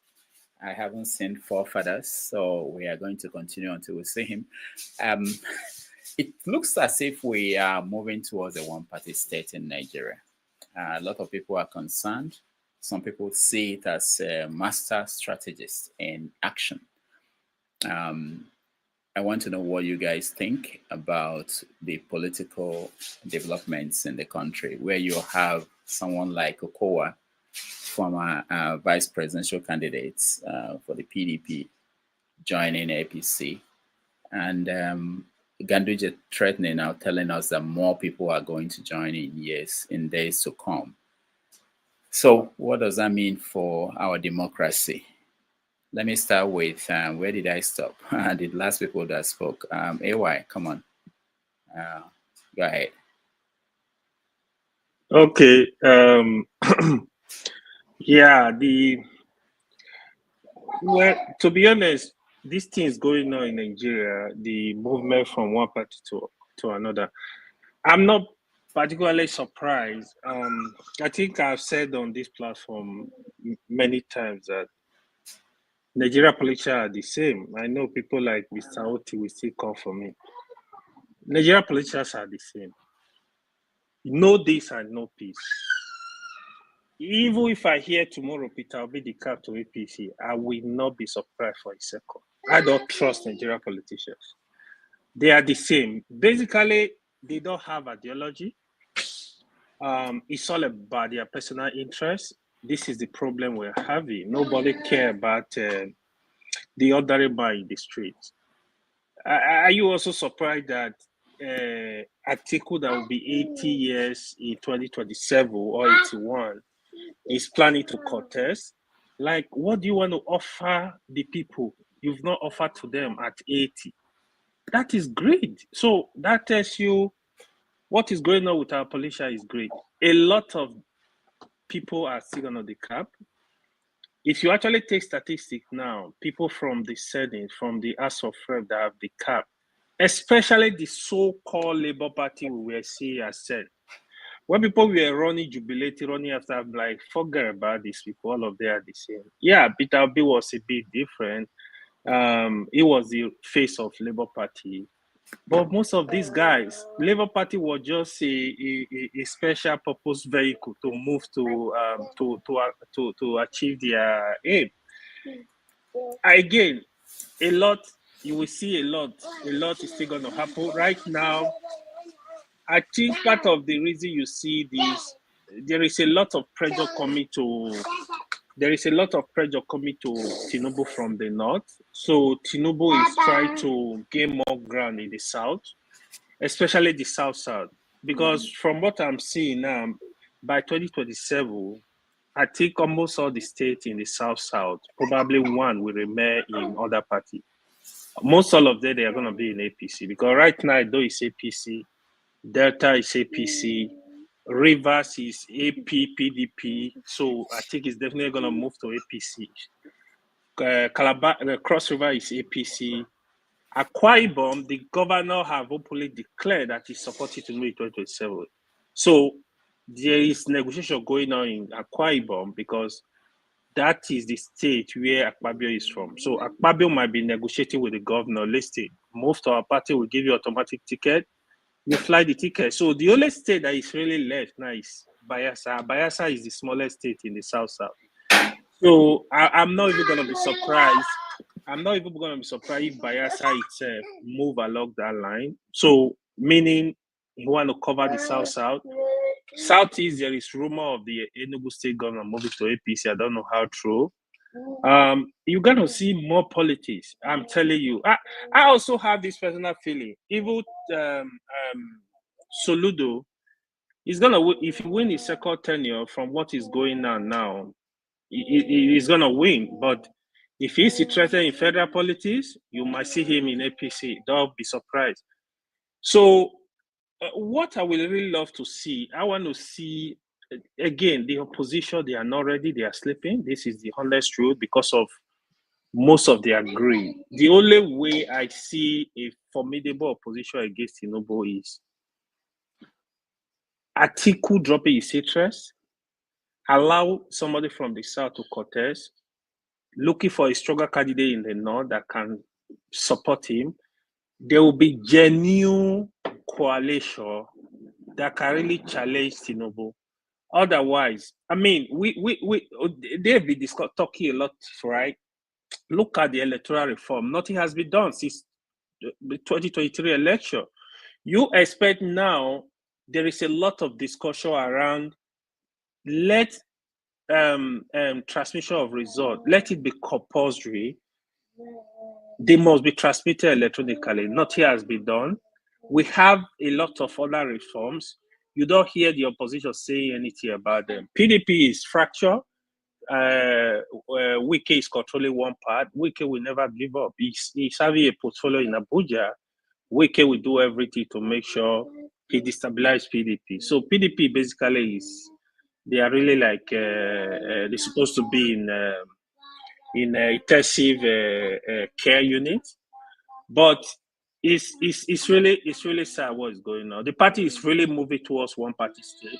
Even I'm hearing some of the governors in the north, they also negotiating, like Governor of Adamawa is having issue with Atiku, is negotiating with APC. So it's just madness going on. The biggest disappointment is they don't care about the people. They don't care about the people is my biggest frustration about the whole thing.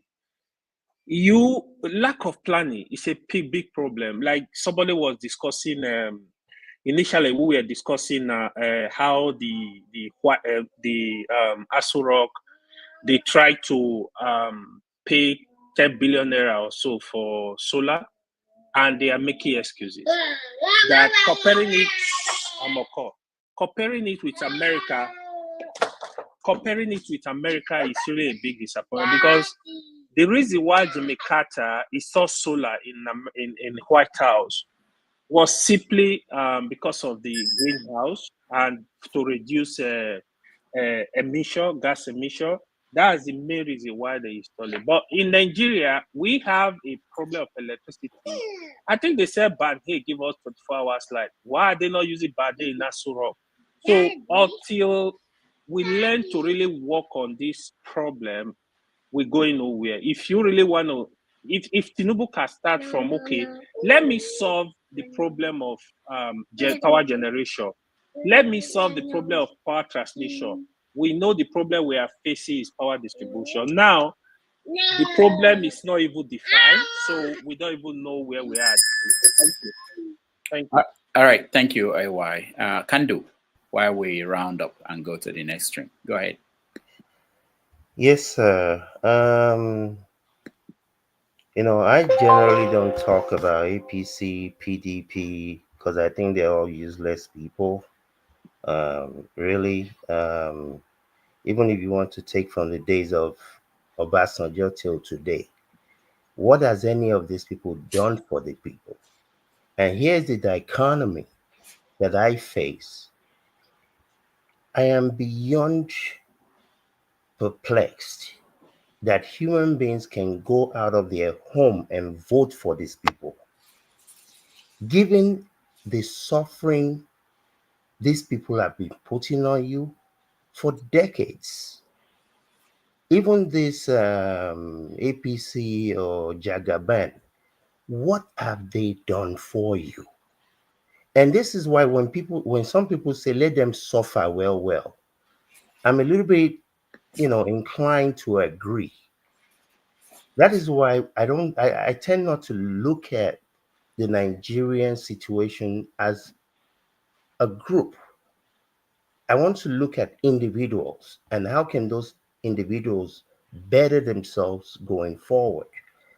If any one of these people, it's just like people that went and left their homes and went and voted for Trump. It's like, and these people are allowed to reprocreate and have children. It's amazing to me. I mean, from the days of Omololu Olunloyo to Peter Odili but this is how you see, when I say most human beings on the planet from time immemorial are foolish. Some people say, why do you talk like that? Whether you go from Lisbon to Kinshasa to Madagascar, wherever you go in the world, most people they even do things that are against their own best interest. Whether you go from Russia to Istanbul to Poland, America, human beings, they enjoy suffering. They like to vote for people that will oppress them. They like big manism. That big man, let him come and fix it. So, I said this on the day they said Tinubu was president, that hopefully in 6 months we'll have a military rule. And some people rightfully say, don't you understand what military rule can do? How they can come and disrupt things? In my own military rule, the type of military ruler I've been looking for is the like of Traore guy or... Thank you, Kandu. I agree with you for the first time. The former president of Ghana, Rawlings. That's the type of leaders. I think they need to change. I need to write to them. They need to change the definition of leadership, because leadership is not about you. It's not about how many cars, how many houses you can buy.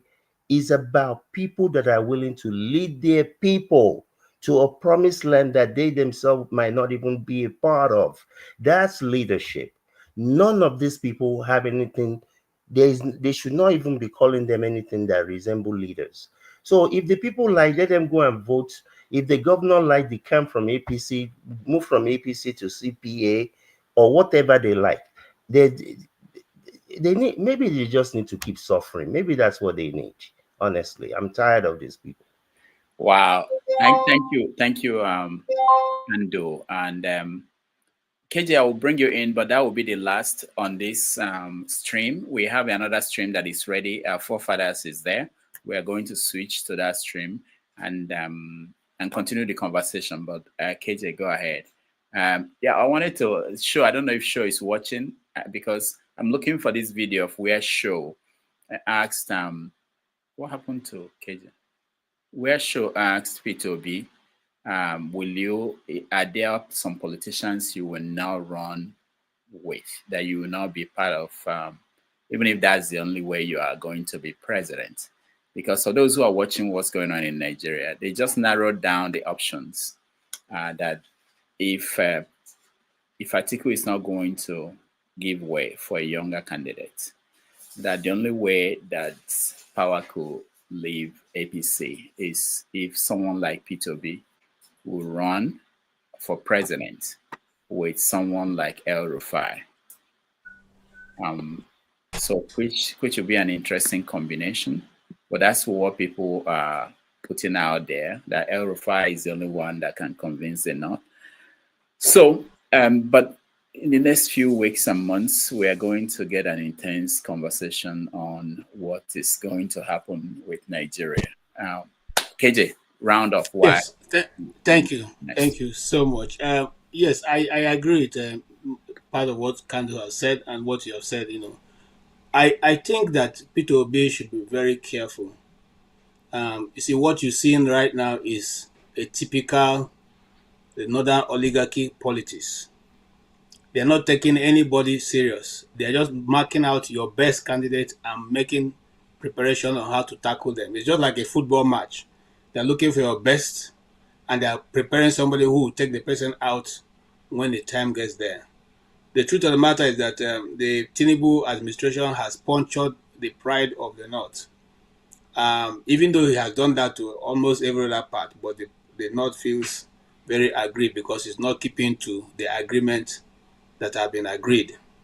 And that agreement is that you hold your own side, we hold our own side. But unfortunately, he has not only disempowered the vice president, he has also gone ahead to make very one-sided appointments.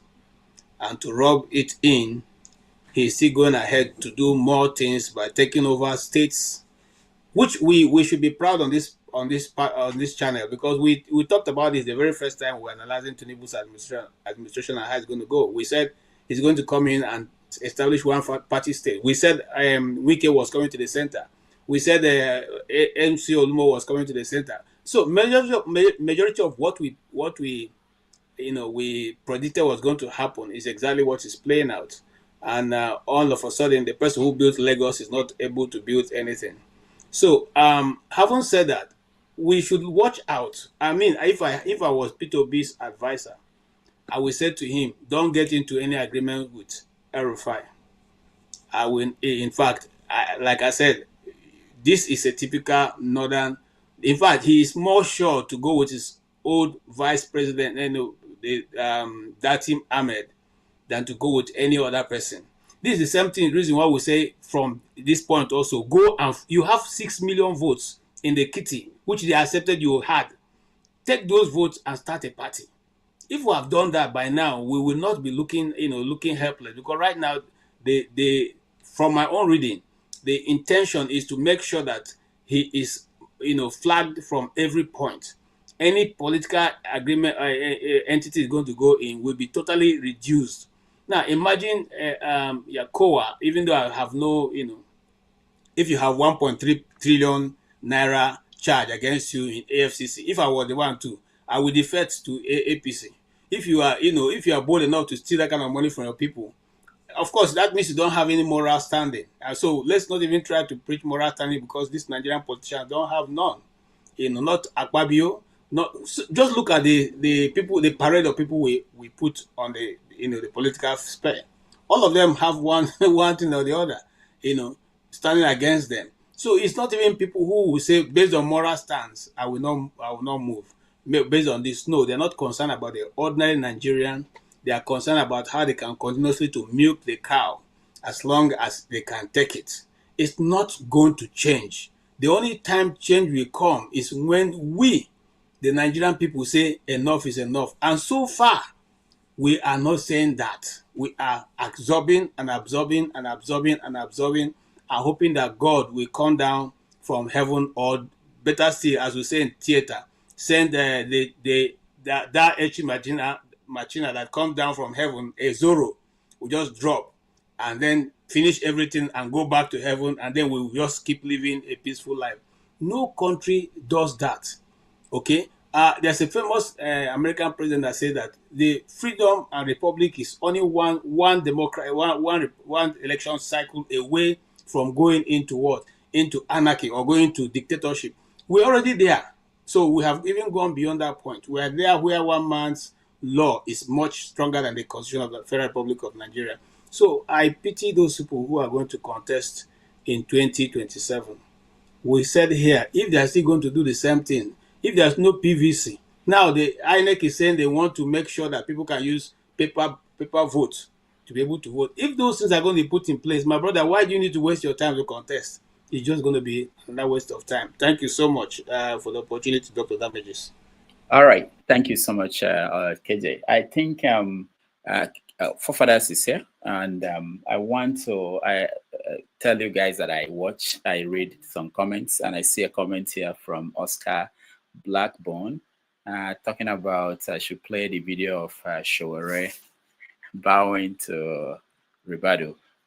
We do see all these things. There's no video you see that we don't see. We do see them, and I just want to make sure that people know that we see them.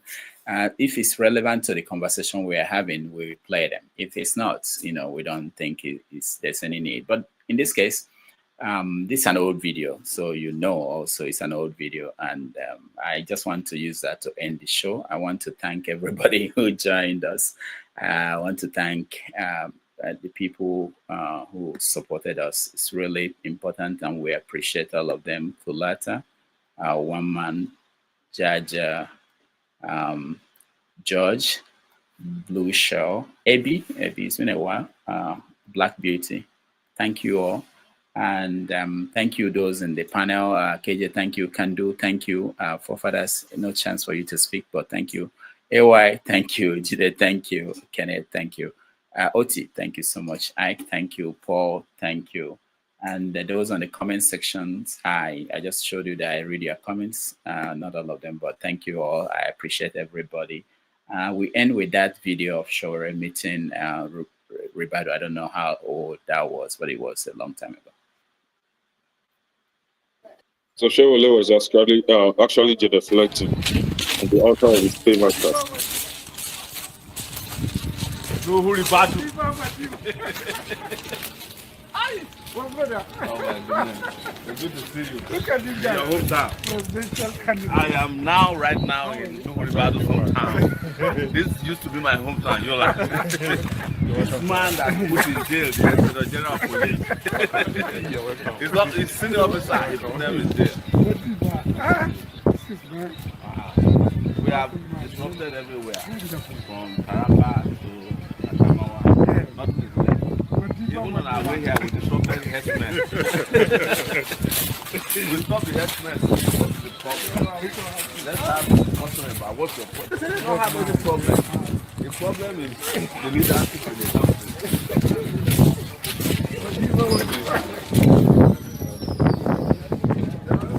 How are you?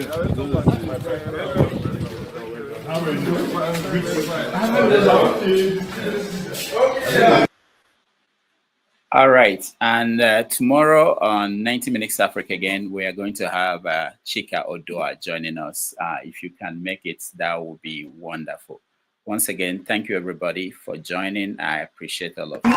Thank you. We got to 80,000 followers, subscribers on YouTube. Come on, clap for yourself. I saw it. We made it. Thank you. Thank you. You see, you thought I will never get that. I know. Our friends are at 800,000, 8 million. I know, but this is the first step. Next time, 800,000. I'm telling you, it's just 10%. What is it? 100% will be 800,000. You can do it by subscribing. Pim. That's it. Pim. And for those who go and unsubscribe, let me tell you, they don't tell me who you are. YouTube doesn't tell me who you are. I will have come to your house to talk to you and say, what? Come on now, let's talk. What did I do? I mean, today I might upset you, I know, but tomorrow I'll make you happy. It happens maybe once every four. How did Tinubu say that? Fortnight. Fortnight. Come on. Thank you. It's a new one. Yeah, it's a new one. All right. I'll see you guys.